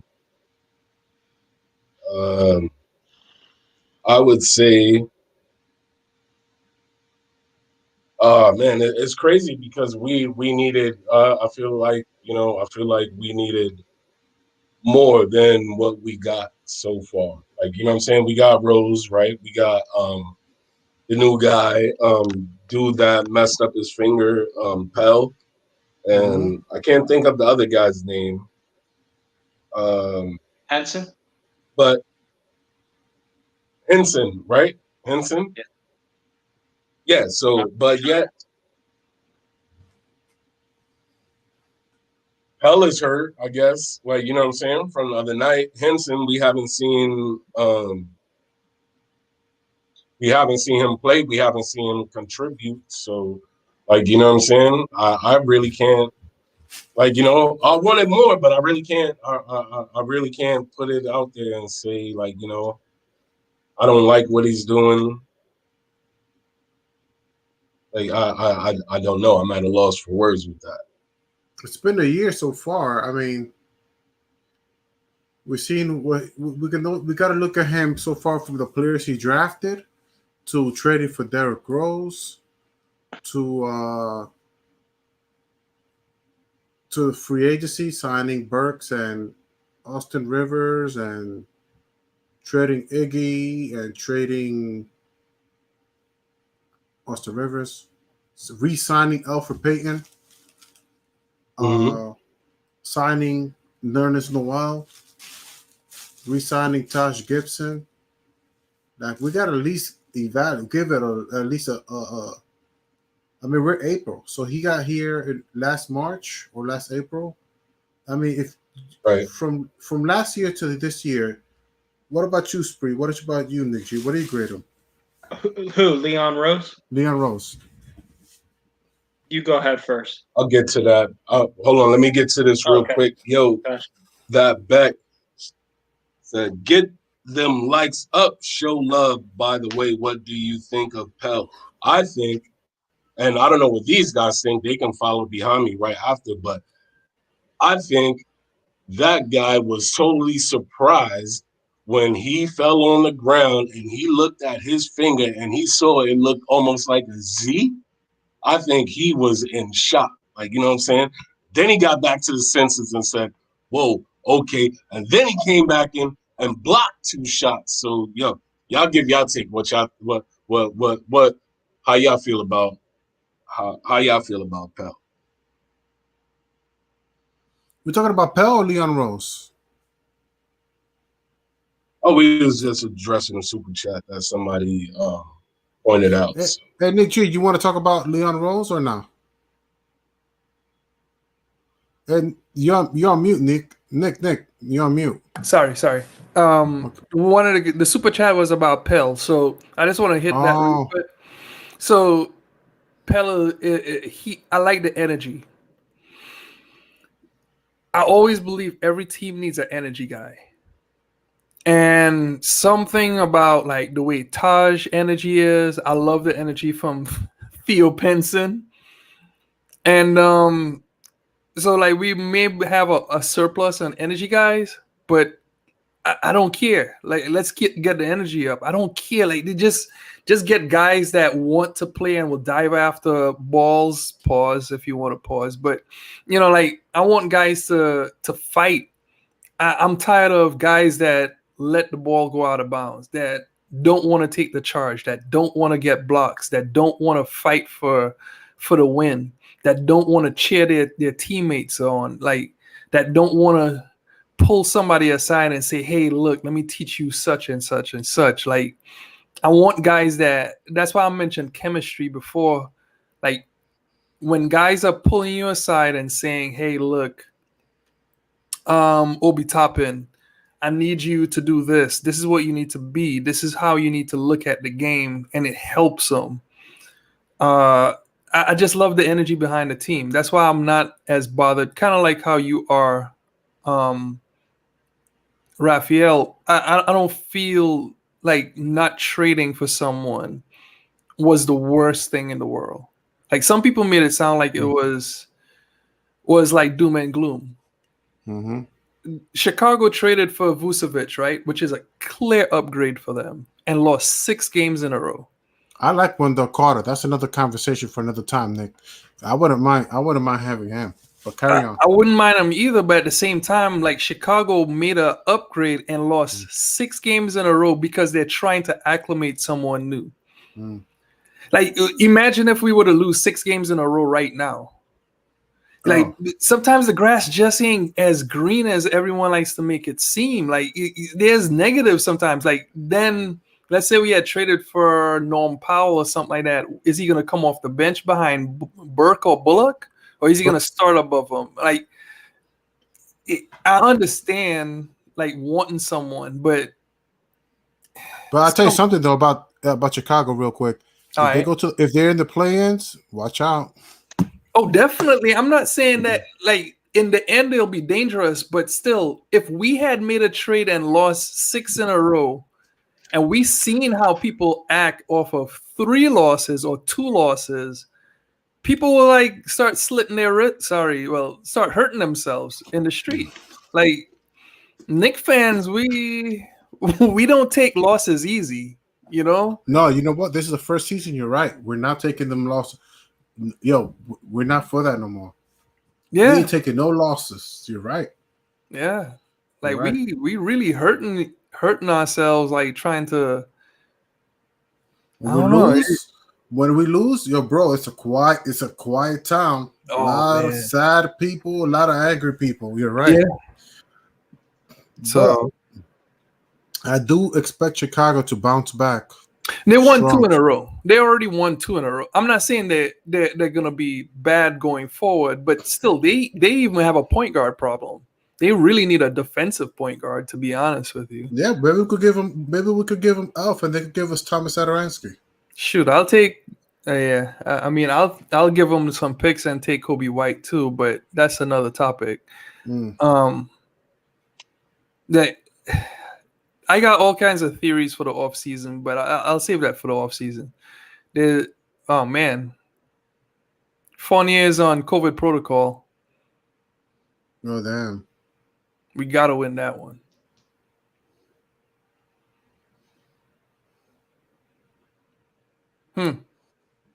That's interesting.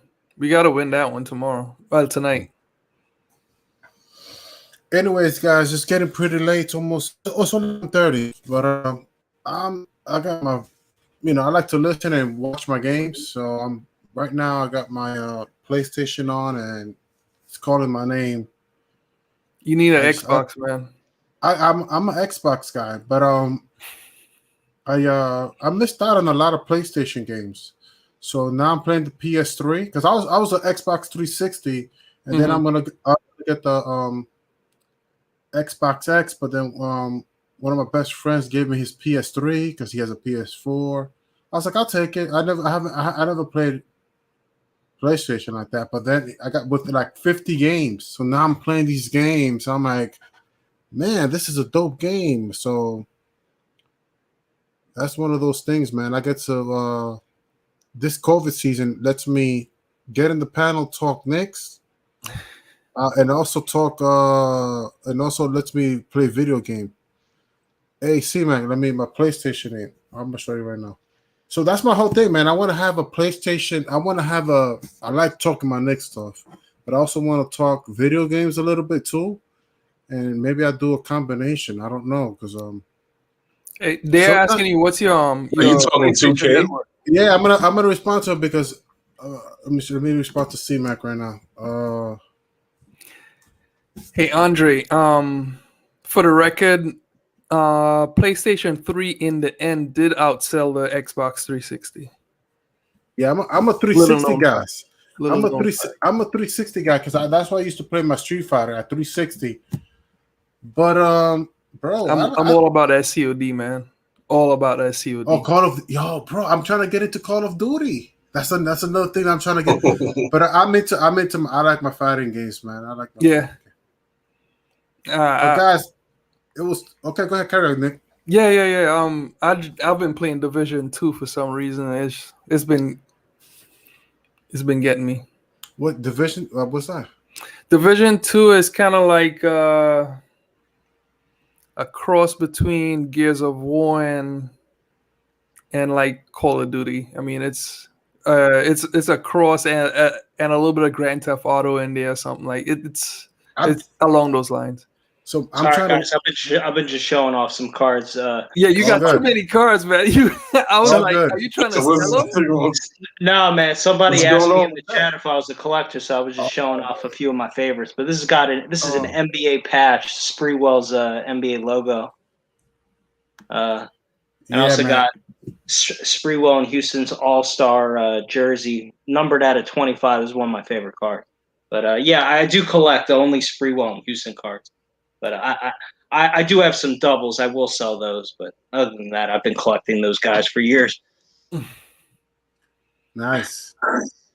Like Hoodie Kev. You know how Hoodie Kev is Kevin Knox's guy? So my guys are those two. So I defend them at all costs. Who's Spreewell? And Houston. Allen Houston. Oh, I'm with you on that. Bro, I tell you, man, great guys. Yeah, so that's a good crew. That's a good crew. So I'm with you 100%. I'm trying to make my because I'm trying to figure it out, man. It's so hard doing this YouTube thing. Like I love talking about the Knicks, but I want to talk about video games too now. Like that's another thing that's like catching me. I'm like, man, I want to talk about my Street Fighting games, and that's another thing.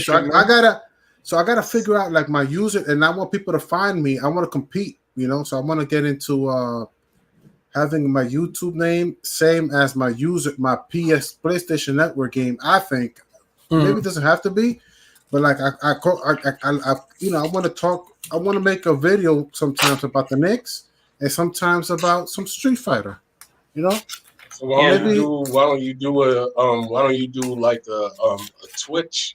Like a Twitch joint where, like, you know what I'm saying? Where you gaming and you talking about the Knicks at the same time. Like, you can do both. I mean, that's how CK2K started, so. Oh, so he started from playing 2K. Right. See, you know what? You're right. CK2K. Wow, I didn't think about that. I didn't even We put came that through together. both. I just thought, I'm like, man, what does Together, Ralph? what does CK2K mean? Like, whatever. I'm like, that's a kind of it rings. It sounds so. He but started off Yo, so playing here's 2K what you do. with the Knicks and just talking Yo, Knicks. so God, here's what you do, right? yeah. Next time you play your game, Uh-huh. link it up, sync it up with Twitch. You get on there, right? You playing your game, you doing your thing. And in between, while you doing whatever it is that you're doing, you just talk about the Knicks. That's all you got to do. That's all I gotta do. Just talk It's what I about love doing. It's what I love doing. That's it. Just talk about it. Like, you know what I'm saying? Do my what you Street like. Fighter. Yeah, that's my world. That's it. That's exactly what I. You know what's happening right now? Are you guys familiar with? Well, I don't know if you guys are familiar with Elgato. Like my thing is acting up. Like my Elgato's acting up, and I'm like, what the heck? So I've been trying to do it, but you guys remember? Well, anyway, that's another time, man. Like sometimes, you know what? This is what's cool about it because I do see free to talk about music and stuff like that. So I get nervous talking about if it's not the Knicks. I get nervous talking about other stuff in the panel. That's how I do it. Like I'm like, nah, man, I'm in a Knicks panel. You don't talk about other stuff other than the Knicks. My mind is conditioned that way, but it's kind of cool that I could talk about Street Fighter and that I want to have a Street Fighter and video game channel with my Knicks because I want to, I just feel like you always got to spice it up in this YouTube channel, and I also that's two things that I'm passionate about. I'm glad you guys are able to give me these things that I can rewind it and actually just re-listen to what you guys told me because I definitely want to do that. Like I'm pro video gaming and talking about the Knicks all day, every day, and also I like competing in my Street Fighter, and I also want to get into like Call of Duty and get familiar with that. Like, yo, man, I listen to some Call of Duty drama. Yo, bro, the way that people talk to each other. Yeah, they wild, man. Like, is that? I mean, literally, this guy just got fired for that. Myers Leonard. He got what's it called? I mean, it's so disrespectful in that world that wow. Hey, Raphael, I want to look. Go ahead, City. Yo, go. No. Go ahead, it's free. You good? No, so I was just gonna say you could do a video because you have your own channel, right? Yeah. You should do videos on video games and the best video games that you see, or some types of video games maybe that are underrated, or I mean, that would be cool because like I used to be all in video games, but I took a break, but now I'm starting to get back into it. But Right. I don't know what the cool kids are playing these days, Right. I'm just trying to keep it. I'm just trying to keep it honest with me. That's the first thing you got to do with me. I'm like, you know what, Ralph? Just be honest with yourself and be honest with what you're doing, and then things start to fall into place. Like, look, man, I'm here at 1 o'clock in the morning because I want to talk about the Knicks. If there's an opportunity, I could talk with people talking about the Knicks, bro. Like, I'm going to talk about the Knicks, and so like that's the first thing. Because other than the Knicks, I think twice about doing anything else. Like if it's not the Knicks, if you ask me, yo, go do this, I'll think about it 3 times.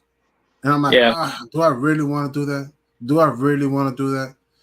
So it gets difficult. But when you enjoy something, and also I got to make videos. I got to keep these videos, like shout out to Freezy and his hard work because he makes this like video. He makes videos every day, like a morning drive and the night. So, and me, I struggle. Mm-hmm. Like it takes me, I'm lucky to post a video once or twice a week. Like that's like a lot of, like I really have to like think it through. The only time that I ever posted many videos was when I was making video games. Like I was posting a lot of video games. If you go to my channel, like if you click on my thing, like you'll see like, oh man, back in April, I made like 10 videos of Street Fighter before I even thought about even getting a panel. Like talking about the panel wasn't even a thought. Like I'm like talking about the Knicks. I'd be lucky if I could. I'd be lucky if I could talk about the Knicks. And hey man, I'll definitely check. I'll definitely check it out. If you post them, I'll check them out, man. And just like you know, one of my other things I'm passionate about, as you could tell, I do like cards. Because as a kid, you know, I used to open up a ton of boxes and I never got anything. But now, you know, I go to some card before COVID. I used to go to shows and find some stuff of cards that I really wanted as a kid. So I do. It is a hobby of mine. I do collect them. I don't take it too serious, but I collect two guys. It's funny, you know. Everybody wants the Michael Jordan rare cards and all that stuff. I don't care about any of those guys. I just collect my two guys and enjoy it. But I got to do a video one day so you can see it. All my stuff. Yeah. Can I ask you a question? Yeah. Can I ask you a question about your cards? So all of the cards that you have, did any of them come with the little piece of gum? Nah, that's all baseball stuff. I only collect basketball. So all the gum stuff was like the baseball stuff, or at least that's what I don't know of any. It could be, but I don't know.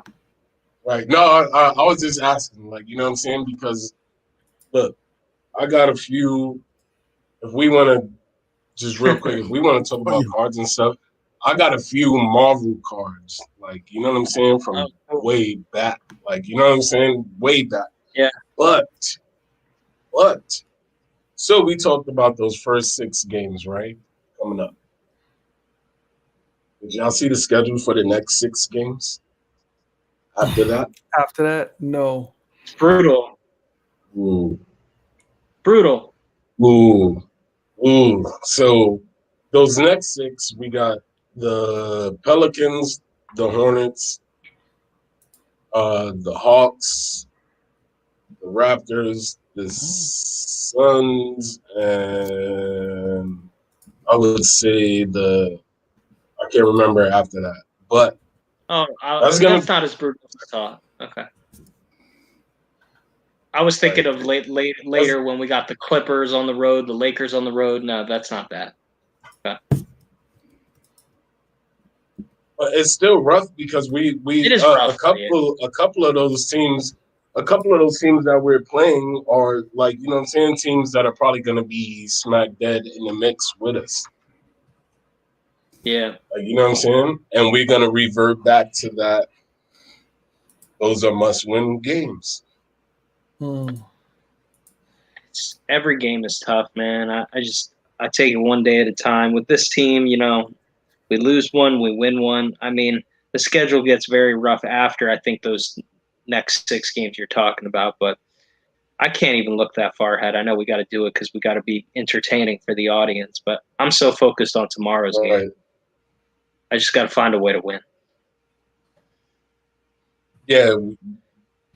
Hey, there's nothing like a New York and Boston rivalry. I know that goes more for the Yankees and stuff like that, but, like, you know what I'm saying? If it's Boston, and of course, obviously, I'm a New York fan, let's get that done.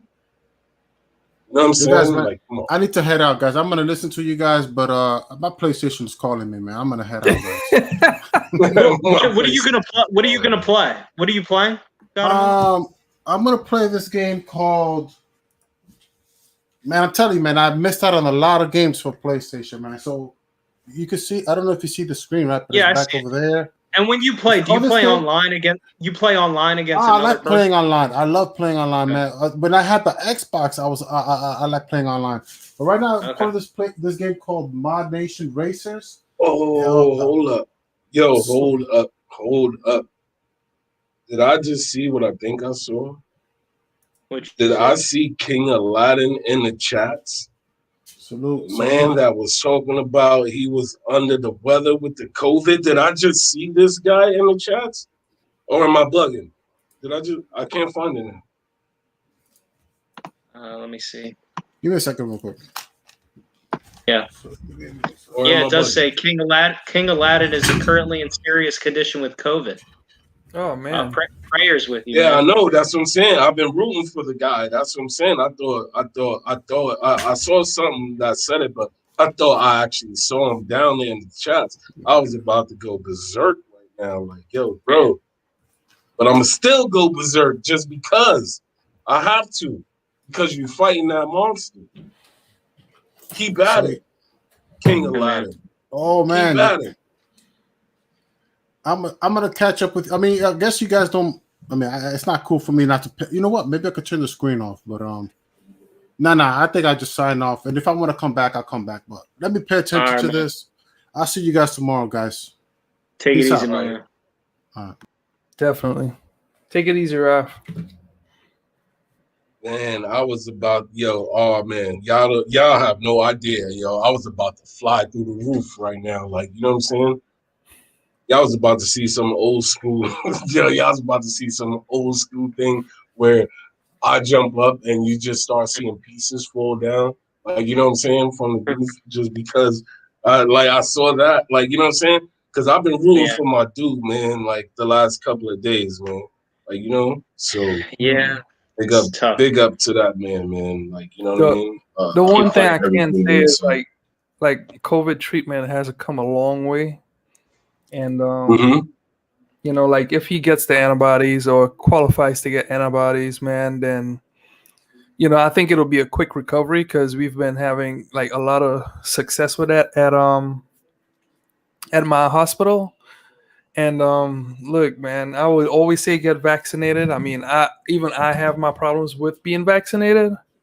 But I just, Right.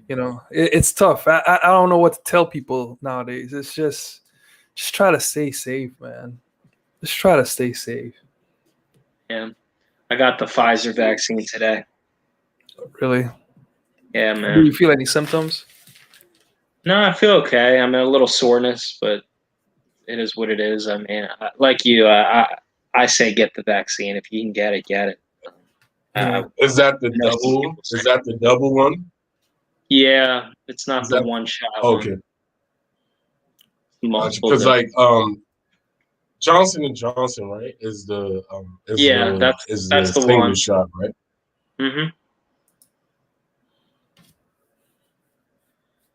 Yeah, man. Just it's the more people that get vaccinated and continue to wear masks, the quicker we can get out of this. So It's true. But It's true. I want to yeah, start yeah. traveling too, man. Start going to these Don't we games and all? stuff. Well, listen, I live on the West Coast, so the only games I see is if they or the only games I would be able to go to, I should say, is if they play Utah or Portland. mm-hmm. Such. And I wish I would have been able to go because I could have been acting a fool with Austin Rivers being out there in Utah. I mean, man, I could have been going crazy. City, Yeah. do you live in New York? No, I live out west, bro. I'm on Oh, the you live West out Coast. west. Okay. Yeah, I'm in between. I'm in that potato state. So if you ever need a potato, I got you. All right. I got you. Yeah, man. So you check out those West Coast games.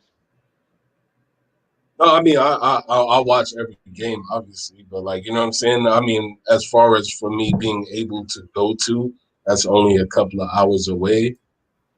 Utah and Portland. Got it. Gotcha.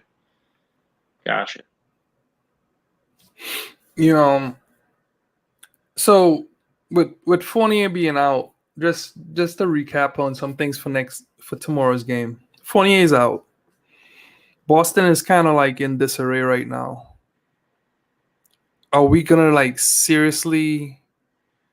Like, what do you think about the game against Boston? Like, and there's one thing about Boston that I need to bring up too.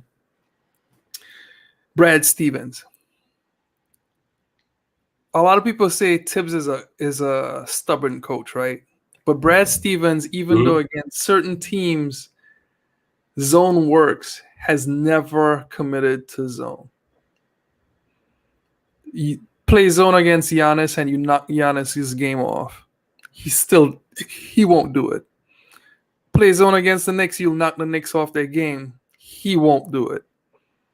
And it's like the perfect game for us to get like a tune-up or just a win because of that coach's stubbornness. And then also too, they just added Fournier. Fournier will not play, so Like they gave up stuff, and then I they heard lost stuff Kemba's out for too. what they got, huh? I heard. I may be wrong, but I thought I saw on Twitter that Kemba may be out too. And he's been off and on this whole season.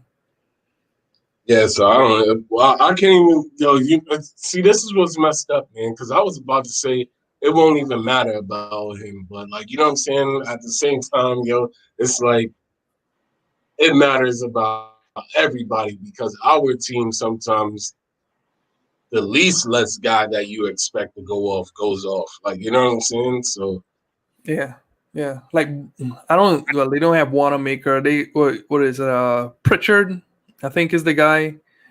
oh Uh, yeah, Peyton Pritchard, Peyton right? Pritchard. That's his name. I actually think we match up well with Boston. I'm not just saying that because we beat them early in the year, but I actually do think there are certain things about their game that matches up kind of like we match up okay with them because most of their talent is on the wing, and I think Bullock does a decent job on the wing guarding. And they don't really have a big man that scares us. So I kind of feel like of all the team, maybe I may eat my words here, but I'll say it. I feel like we match up well with them. They don't scare me as much as Philly, Milwaukee, um, the Nets. That's just me. But Yeah, within division, I think they're like the easiest matchup for us. yeah. It's so tough when you look at. Well, I think the Raptors are probably on the decline too. I think the Nets are just going to be hell to catch up with. But we match up really well with Boston, and we need to like. I just want to see us put our foot on people's neck, like not just get the lead, but just keep on stomping the juice out of them, and just knock them out. Just give them a knockout punch. Even though like the threes and all that stuff gets teams back in the game, we can't have like that RJ turnover third quarter Yeah. that killed us against the Nets. Like we did a lot to get a lead. The bench gave up the lead. RJ gave up some turnovers. I just think the margin for error with this team is small, so that to your point, you want to see that eliminated because that we can't afford like some teams, although 7 turnovers for most teams is going to get you beat, but for most teams you can overcome something like that when you have more talent. But with the talent on our roster and the current point guard situation and the limitations we've talked about all year, the margin for error is small against these really good teams. We're just not. I mean, as good as a coach Tibbs is, and yes, does he have his flaws? Is he stubborn? Can we point out things here and here? Yes, I listen to it every night from you know who. But bottom line is, he's a very good coach, and he's maximized this team. But the margin for error is very small. Period. I could make an argument with a lot of people about Tibbs' stubbornness and it being not more stubborn than any other coach in the league. There's so many coaches that are more stubborn than like Popovich created the greatest offense on the planet and abandoned it because he doesn't like to shoot as many threes. Those were his words. I just mentioned Brad Stevens. Up until this year, Budenholzer, good coach, wins 60 games many times over, didn't want to change his offense, much less abandon certain players on the court because stubborn. Like, who's not stubborn? Like, what coach could we truly say is not a stubborn coach? I mean, I think all coaches, they have their certain way of doing things. So, yeah, I agree. I mean, every coach they believe in a certain way, and most of the time they stick with it. Sometimes it doesn't. Like, Tibbs, at least, my whole thing is he believes in continuity and certain lineups sticking together, and it's gotten us this far. Yeah. So it's hard for me to like, yes, you want to say the starters were kept in too long and they lost us the Mavericks lead went away. You want to say this and that. We should play Obi more when he looks good, it's all fair. It's all fair. I'm just saying it's hard to it's hard to criticize where we're at when this way is worked. Like it's Yeah. actually like we've maximized the team playing his way. So why would we want to abandon that? That's just me. That's why I always give Tibbs the benefit of the doubt. I understand people's criticism. It's not like some of it's not Mhm. unfair. I can't go at him when he's gotten us to this point. In my opinion, he's been a big part of it. I'm not saying he's the only reason. Of course, I give Julius Randle credit. He put in the work. But bottom line is him sticking with these rotations. Yes, him starting Elfrid Payton, whether you like it or not, to me, it's been the right decision. It's gotten us to this point, and then when you look at the games that we lost, we could be even better than what we are right now with the team that we have. Like, you know what I'm saying? But obviously we're not. But we could have been better with the team that we have right now. Yes, we produced some games that we should have won, and we didn't. Mm-hmm. And those are the games that we look back on and say, man, you know what? This could have been something epic. Like, you know what I'm saying? So think about this, right? All of these games that we lost in close combat, if we would have won those games, we would probably be the talk of the NBA right now. Fair. Yeah, it's That's fair. fair. I mean, my whole thing is we've won some close games, we've lost some close games. It's not. I mean, I think we've won a lot of close games too. To give the team some credit, yes, we've lost some close games. There's no doubt. My whole thing with Tibbs is I believe continuity is important, especially when you got new guys. So I'm not gonna. My criticism of Tibbs is not that he's playing the same guys every night, even the one that night, but it's worked for most of the season. That's not my issue with Tibbs. My biggest issue with Tibbs really has been there have been times where I feel like he's left a guy on the bench like an RJ a couple minutes too late, or he hasn't closed with what I've wanted. Just because Elfrid's having a good game doesn't necessarily mean I want him closing because of his limitation. That's just my opinion. That's my personal belief.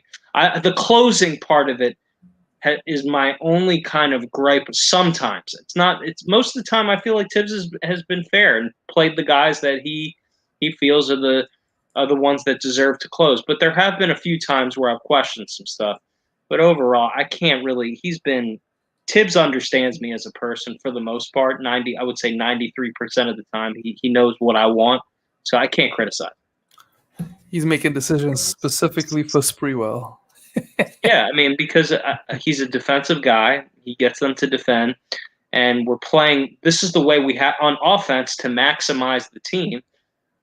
It'll be different, like you said, to your point. Once we get a real point guard, I don't want to play always this way. But playing through Randle is the right way for the most part for this team to play, to get open looks. We don't have a point guard. Julius Randle's our main point guard getting assists. That's the period. I don't care what anybody says. So it's the way we have to play. Now, next year, we get some more talent in and the ball's not moving or bodies aren't moving and we're too one-dimensional on offense and there's issues, I'll be the first one to criticize Tibbs. I'm not at that point. True. You know, I would like to see Tibbs have a team. Oh, good. I remember someone say early in the season when we had injuries, Tibbs is like overplaying guys and like playing RJ too many minutes, something like that. And then they mentioned that they would have rather Mark Jackson as a coach. And then I had to do some flipping back on the numbers. And I'm like, well, Mark Jackson played Steph Curry on a bad ankle 38 minutes a game.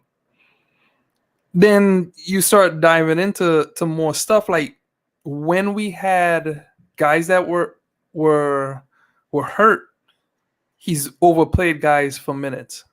Like we shrink the rotation down and guys were hurt. and people couldn't put that into perspective. And I feel like some of the criticism on Tibbs really needs to be put into perspective. Like, what are you truly criticizing? Is he's not playing the way you want him to play, or he's playing guys that he feels gives him a chance to truly win tonight? Like, this guy doesn't have it, or maybe the guy did bad in practice, and he says, you know what, he didn't get the game plan, so let me sit him down. Like, there's things that plays roles that we can't even see, and guys are so critical just because we're fans. It's like it's the unfair part to. Well, some people in our fan base have biases and like certain players that aren't playing. I think a lot of it, though, is there's a lot of people in our fan base that don't believe that you can develop and win at the same time, which is not true. Tibbs wants to win. And a lot of people in our fan base, look, I mean, that's their right. I disagree with it, but they're of the mindset, you got to play all the young players. You got to play Frank every night. You got to play Kevin Knox every night. We are in still the developing mode. My response to that is we're 25 and 26 competing for a playoff spot. Exactly. That's my response. Mm-hmm. My response to it. And guys are developing in practice too. Exactly. Like it sets a bar when guys are actually having to fight to get past. Like the idea that Kevin Knox can't beat Reggie Bullock out for a starting spot. It's alarming because that guy is not good enough. Obi Toppin has an all-star in front of him. So what does that mean? He now has to practice harder, do more tape work, do a lot of work to now take that spot from him. I want you to not just be given, and this is the millennial thing that I hate. Don't give these guys these positions. Don't just give it away. Can you fight to get where you need to be to win a spot? Please. I'm with you. I agree with you. You got to earn your minutes. And he said it his first day here. You don't just develop in the games. There's other ways you can develop players. You can develop in practice. That's the biggest way. Show in practice that you're worth playing time. That's the bottom line. You can go to the G League. That's possible too. But look. Again, I just look to the results, and we're 25 and 26. This is a team competing for the playoffs. That's why I put it, and it's not like RJ's not developing. He is. Obi's playing every night. It's not as much as you would want, but we didn't know Randall would be this good. I can't blame the Knicks that Obi's not getting more minutes. That's just, we got to live with that. And we'll figure that out. We're going to have to figure that out at some point, but. The only guys that you guys, I guess, can question is should Knox be getting more minutes? And I don't think he's earned it. He's got to do more. I think there's been stretches where he's played well and deserves some more minutes. But overall, can you really question Kevin Knox being a part of the rotation? I know Hoodie Kev disagrees with me, but hell, thank God he's not the coach. But Knox, right? When he was playing good, he had minutes. Like, you know what I'm saying? He had the minutes. Like, the one thing, excuse me, the one thing I can say is when Knox was playing good, he had the minutes. Like, you know what I'm saying? Tibbs was giving him minutes. Like, we cannot deny that. Like, you know what I'm saying? As soon as things started going south, his minutes started to diminish a little bit, like, you know what I'm saying? And then, as Tibbs would say, he turned into situational or whatever the case might be. Like, you know what I'm saying? But whatever situation it calls for, would I like to see him in the game at certain times? Yes, because I feel like he can hit that corner three better than Peyton can. Like, you know what I'm saying? It's fair. Sure. Like, you know what I mean? And I mean, you might. I'm not too sure on Knox's defense, but you might give up something to get something. But if we looking at an offensive league like everybody says, then like Yeah, take a chance. Why not? Like, you know what I'm saying? I mean, I hear you. coaching pretty much it's all about taking chances. Like, you know what I'm saying? And there will Putting be in a people time that where you expect. there's gonna be a time where we're gonna need where Kevin Knox is gonna get back in there. He's gonna get another opportunity. I mean, Tibbs has shown if you're playing well in practice and we need you in an injury here or there, we'll get another opportunity. You just gotta make the most of it. Gotta be ready. But anyways, guys, Right. I gotta And jump off. that's just But right. this was a pleasure, and I'm sure I'll be talking to you guys soon. Nice All right, talking to peace you, out, man. Spree. All right, peace. Yeah, so this is a thing that we was talking about you know, with how sometimes how the game goes with Tibbs. Like, you know, he wants everybody to be professional. Like, you know what I'm saying? He wants everybody to come in and produce, learn from the Taj Gibsons of the world. Like, you know what I mean? Learn Yeah. how to come in. Like, obviously, these guys are playing with him, and you know, but I get it. He wants them to learn how to be able to, and that's hard. That's a hard thing to ask, man. I'm sorry. Now that I think about it, that's a hard thing to ask, yo. Like, you know what I'm saying? Like, how are you gonna ask me to come in the third quarter and be ready to produce? Like, you know what I'm saying? And I get it, you know, like, but still, that's a hard thing to do. But like, once you get it down, I feel like once you get it down, you got your makeup going. Like, you know. But okay, so are some of the guys that we have on this team per se, are they just role players, or are they actually starter material? Because that's the real Oh, question. most of the guys that we got on our team are, I would say, they are role players. I mean, obviously. Well, maybe I should refine that question. Are any of our guys that we drafted outside of RJ starter material? The Kevin Knox, the Frank Ntilikina's, the Obi Toppin, will they ever be starters in this league? I would say they have the potential. Are they starters with us? No. But like, you know what I'm saying? Can they go somewhere else and do some things that might be able to put them in a position to start? I think so, because those guys have potential. This is the reason why we held on to them. Like, you know what I'm saying? This is the reason. Well, I can't even say that. But it might be part of the reason why we haven't did any big trades or whatever, because like, you know, those guys, like, they might be able to do that. Like, you know what I'm saying? People see the potential in them, I'm sure. Do you think Quickly would be a starter at any point in time? Yeah, I would say yeah. I think he can become a starter. I would say so. Will he become a starter for our team? Who knows? Like, you know what I'm saying? Because we never know what's gonna happen with who we gonna get, whatever. So like, you know. But do I think he can become a starter? I would say I think he has the potential to do it.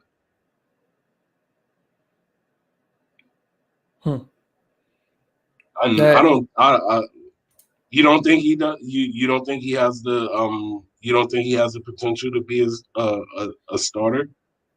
In certain roles. So like I would love if someone told me you got Quickly next to Lonzo Ball and RJ's the 3. Just to kind of like feed into that talk. I do like Quickly off the bench, but in certain situations where he doesn't have to run the offense, like quickly could give you spot point guard minutes, but I don't feel like he has the IQ, so to speak, or the passing acumen to make that pass to hit the shot. And like in that lineup that I just described, it gives you, and if you add Mitch to it too, it gives you high level rebounding, high Hmm. level passing because RJ and Randall could create, and Lonzo Ball and quickly could just bombs away from three. So like, and Lonzo Ball is a good rebounder too. So there are avenues. It's just that like it's specific situations. Like that would be a great closing lineup. I don't know if it'll be a good Right. starting lineup.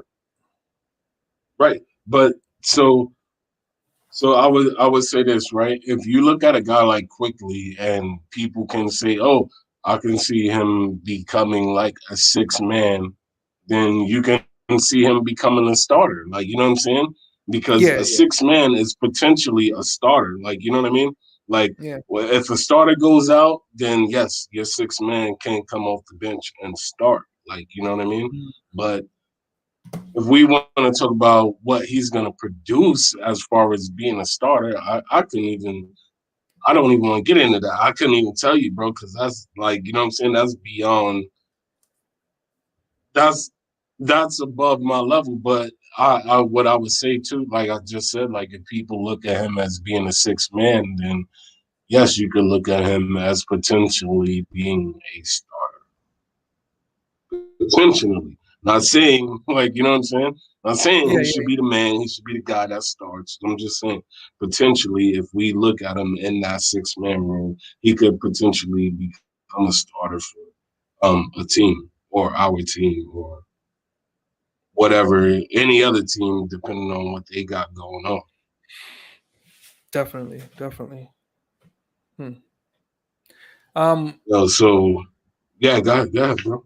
So just one more thing about the Boston game. Just looking at the matchup. Do you feel? I know you're an elf guy. Do you ever feel like Elf should come off the bench? Yeah, depending on the matchups, yes. Like you know what I'm saying. But listen, I feel like this. I gave the guy the cool nicknames. Like, you know what I'm saying? I'm going to stick to it as always. Like, you know what I mean? But yeah, sure. Did he come off the bench sometimes? Yes, sure. Hmm. But when he has started, has he? No, I'm not even going to say that because now I'm going. Yeah, but no, yeah, he should come off the bench sometimes, depending on the matchups. Yes. Okay. Do you feel like at any point in time, quickly should start this season? Well, we've seen him start. Well, like I'm talking about like I didn't want to see him start. I didn't want to see him start because I always felt like, you know what I'm saying? I always felt like we needed that. Whatever he brings us, like, you know, I feel like we needed that off of the bench.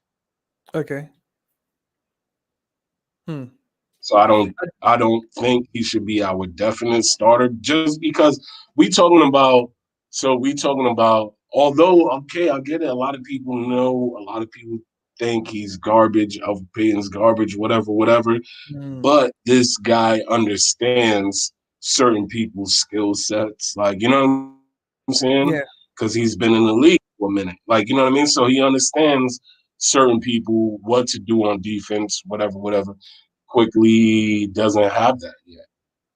Like, you know, Yeah. it's gonna take a minute before he's able to start really knowing what guys' tendencies are. Like, you know, because like you know what I'm saying, it takes a while. You gotta play a few games against a guy to really know what he wants to get into, what he wants to do, how he wants to get into his bag. Like, you know.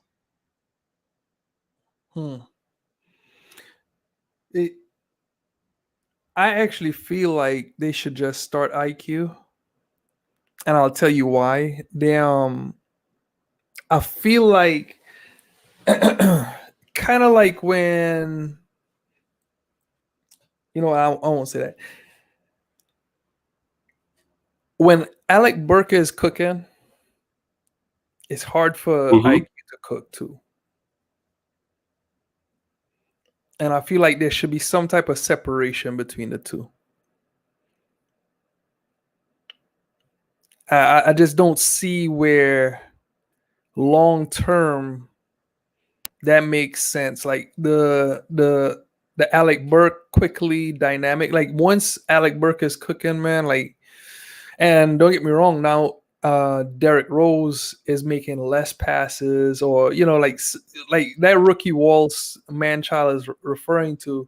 I feel like it's because Alec Burke is getting, like, he's cooking again, and like when he sees a shot going in, and he's like shooting efficiently and scoring 20 points off the bench. I'm not gonna say like he's seeing his contract number rising, but he is, like he's like, why should I pass it? I'm cooking right now. Same thing with IQ. When IQ is cooking, he don't pass the ball at all. So like there's a clash there because neither one are natural. I'm gonna get other people started. I'm gonna pass the ball or anything like that. Like neither one of them are like that.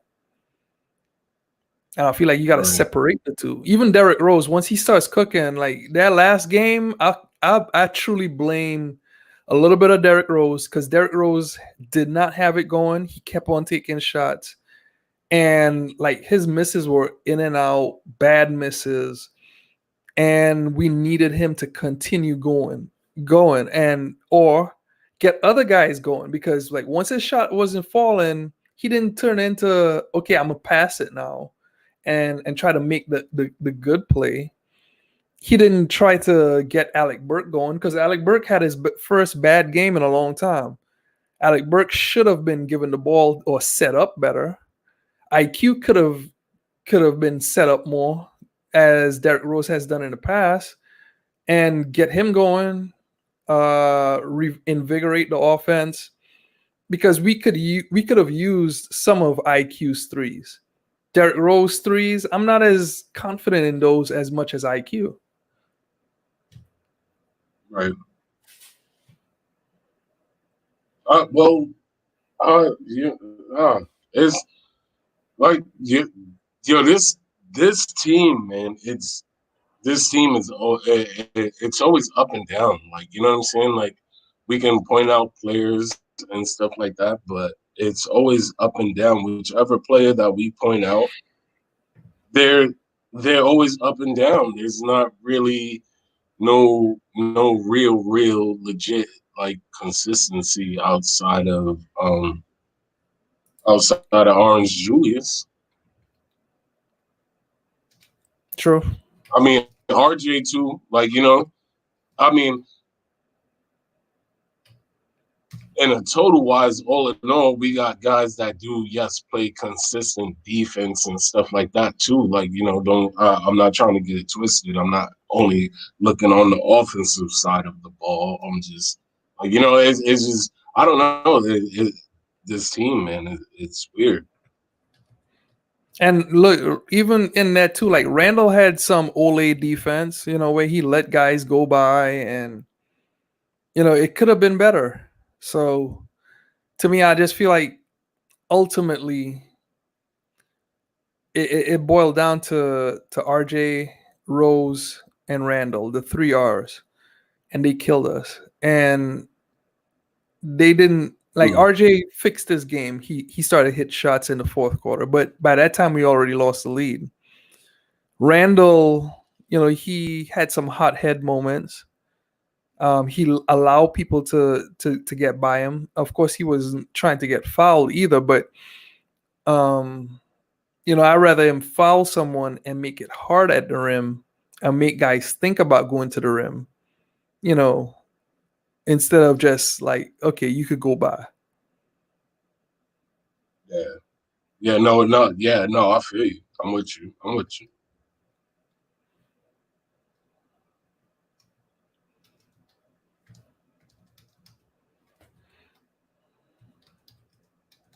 Oh, I dig it. back Anyway, like was that? so I do want Freezy to come on in. I'm about to get off too. I don't know if you want to end it or if you want to keep going. But y'all choose. If you want me to stay Well, on, I yeah, can stay on. no, no, we good. I mean, it don't matter. We can end there. We could stay on, whatever. But if we do, if you about to bounce or whatever, I'll stay on for a couple of minutes and just give my shout out to the people. You know, Yeah, to the definitely. people that are here because the people are here, and you know, I always want to do that because I respect the people, I respect the chat because that's where I came from, so I'm always gonna Exactly. respect, like, you know what I mean. So I wanted to give my simplest Big Freezy Oh, uh, uh, impersonation. Hold on. do it.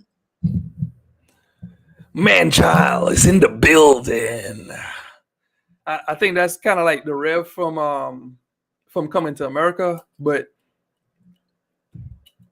all right, shout out Got to you, to bro. P to PBD. Thank you for coming through.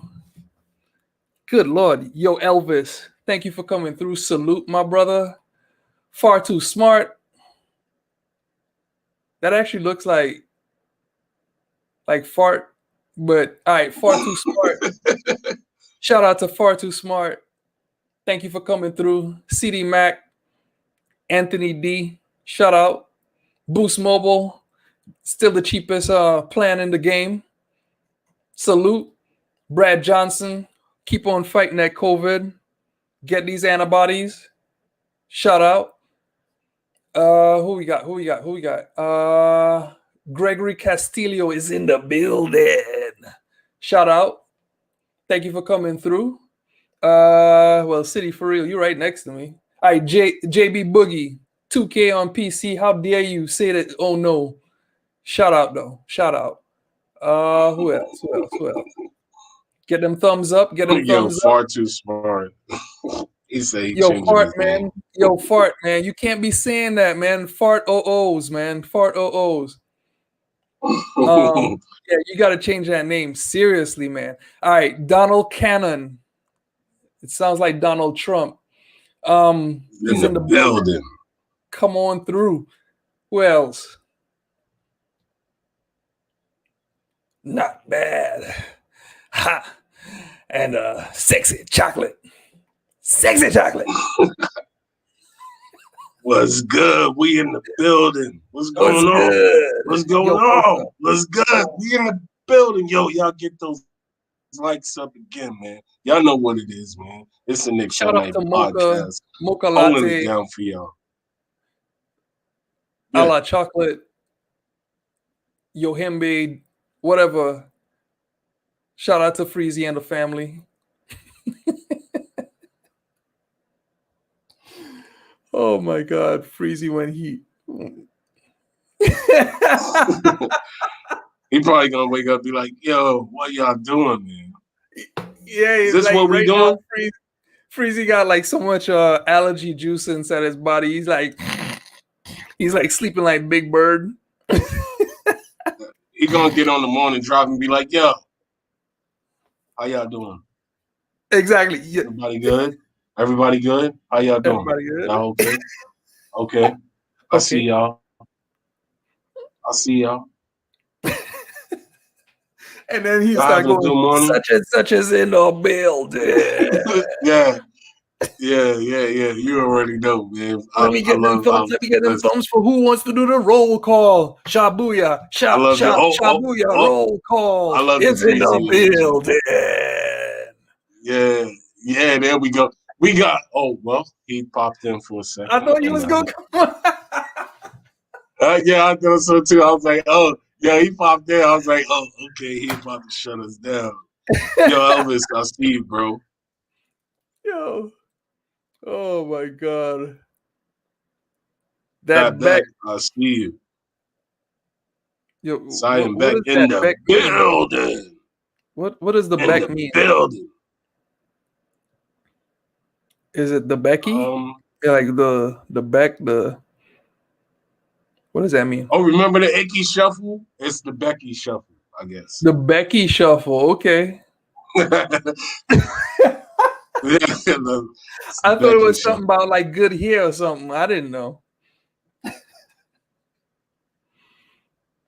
Oh my God, Cyan Beck. All right. Well, all right, I am City. back holding it down. All right, bro. All right. Hold it down, man. Well, holla. I'll be here for 5 more minutes, man. I got 5 more minutes on the clock. And then I'm going I'm going to bounce out. I got some stuff to do in the morning. In the morning. Chris Chang was good. Oh man, that was fun. All right, Oh yo. man, I'm doing everybody. Donald Cannon just said, thank you for that $5 super platter. The platter chatter Just got said, here before. just got here before you go. What's your score for the game? Tomorrow? Ooh.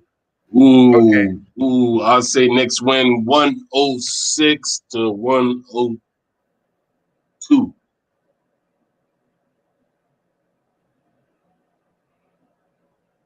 Hmm. Hmm. All right. Dog fight. IG Streets. I see you changing the name. Um, I want to say like 87.99.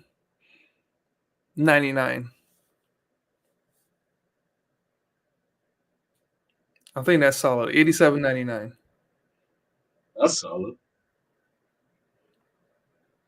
Yeah, I think it's gonna be like a 10-point plus game.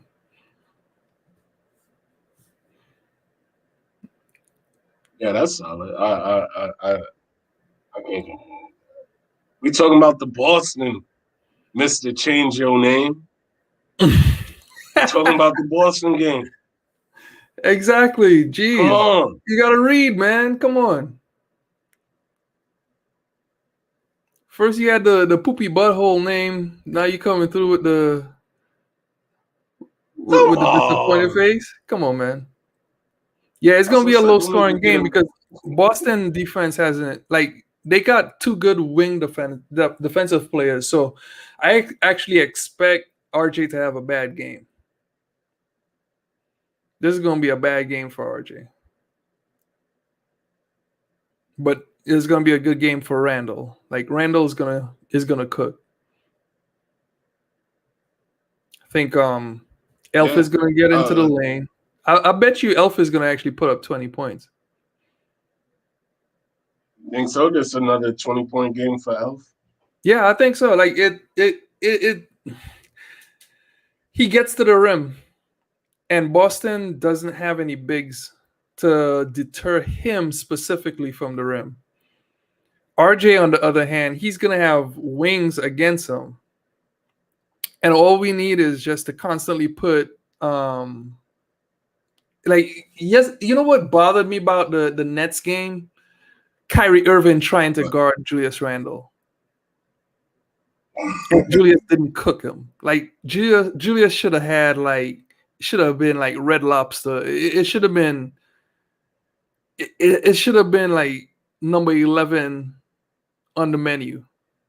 You know what I'm saying? Like he should have been cooking him.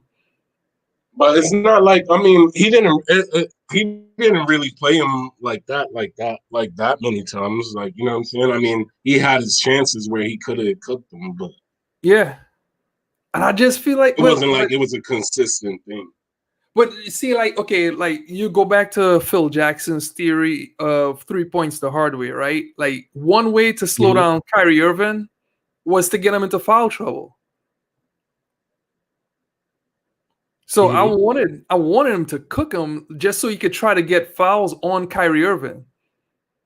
And Kyrie played great defense. I'm not gonna knock that, but like I don't feel like Kyrie Irving shouldn't like if it was me, I would have been salivating with Kyrie Irving on me. Like I'm about to eat this food. Like, pause if you want to pause, but like, there's no way I'm letting Kyrie Irving guard me. There's no way in hell I'm letting that happen.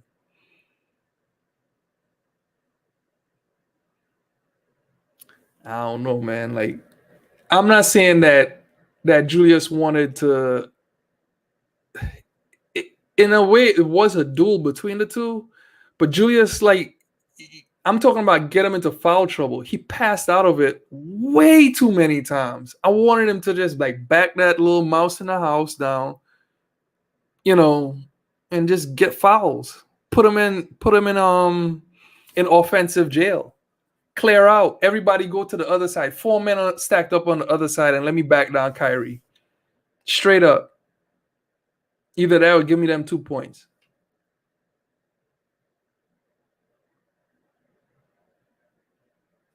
I agree. G Streets. I don't know. G Streets, I don't know. You don't look that tough, bro. Like, I don't know about G in that streets. But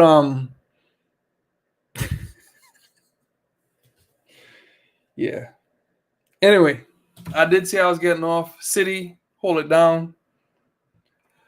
Freezy, thanks for letting me in. I do appreciate it. Thank you, my brother. Thank you. Thank you. Of course, y'all did good, man. Y'all were great. Yeah. Y'all were great, man. I try to at least do right by my big brother. You know what I'm saying? And appreciate you, bro. We probably coming your way probably in about 2 or 3 weeks. I got something I want to give you. All right, cool. You got to bring the computer too. I got to hook you up. Okay. I got to get you right, huh? Okay. I'll bring it. Because like I got to go through your stuff, make sure your stuff right. I got you. So one thing is though, what up, State? Come the 21st, we gonna be I know. Okay, I know. right. But you told me already. All right, cool. Yeah. Cool. So right. it'll probably be after that at some point, but it's whatever, man. We'll figure it out. We'll put something. Hell yeah, man. Hell yeah. So I just want to thank everybody for listening and joining the chat. Yo, hold on, wait. My man said I ain't that tough in that soccer shirt. This not even a soccer shirt, bro. It's inspired by soccer. Right. Right. Yeah, man. I heard the back and forth, man. It's crazy. Hey, so shout out to everybody in the chat, man. I see y'all. I just wasn't able to get to the phone because I was underneath stuff and I didn't want to risk dropping my phone. So you know how that is. Yeah. That's cool, man. That's cool. I was just trying to hold it down. I thought like Kevin was gonna come on or other people was gonna be on, but hey, it's all good. Yeah, man. Y'all did good, man. Yeah, y'all did good. The next morning drive I'm gonna try to hit that next morning drive about 8:45 ish. Okay. And smash that. And I'll probably continue to talk some Thibodeau, rehabilitating the babies and talk some Knicks and Celtics. So yo, I want to put this out there. 2 things. Ball handling drills with both Kevin Knox and Obi Toppin. Yep. Like Obi Toppin, I'm seeing some things out there with Obi Toppin to becoming a 3. Yep. All right. I'm gonna leave it at that. I'm just predicting something. I think by next season he's gonna be a 3. Yep. And we may not be searching for a 3, just only a point guard in the offseason. Right. You know what? I think they're going to try to develop him, and this is going to sound crazy, like a stretch, but I think they're going to try to develop him into a Robert Horry type hybrid that can play 3, 4, and 5. Some 5, not a lot of 5. I agree. You know what? You know what's a better one? Boris Diaw. Yeah, Boris Diaw. Yeah. Probably. Yep. Hit the 3. Oh my God, yo, G Streets, you got me with that one. I like that one. Yeah, it's gonna be something like Boris Diaw or of that ilk. Yep. Taking advantage of the things that he do good naturally, and add more skill to his athleticism. Because he already got the pass in, all that stuff. Anyway, yeah, that's just the pathway I'm seeing some things coming down the pike, and I'm looking at it. I keep wanting to do like my own videos and stuff, but been too busy. So Yeah, yeah, yeah, I know. Now's not a good time for us, man. Now's not, especially with stuff happening towards the end of the month. We don't want to yeah. be responsible for more stuff. I dig it. I dig it, man. So hey, everybody, we gonna wrap up here. Hey, thanks to Nick G, City. Y'all make sure y'all check City the City collection out in the online mall. The link to it is on the community page. You know what I'm saying? So y'all make sure y'all check that out, man. The sales have been good. I will see y'all at the Knicks morning drive and talk to y'all later. Peace. Peace.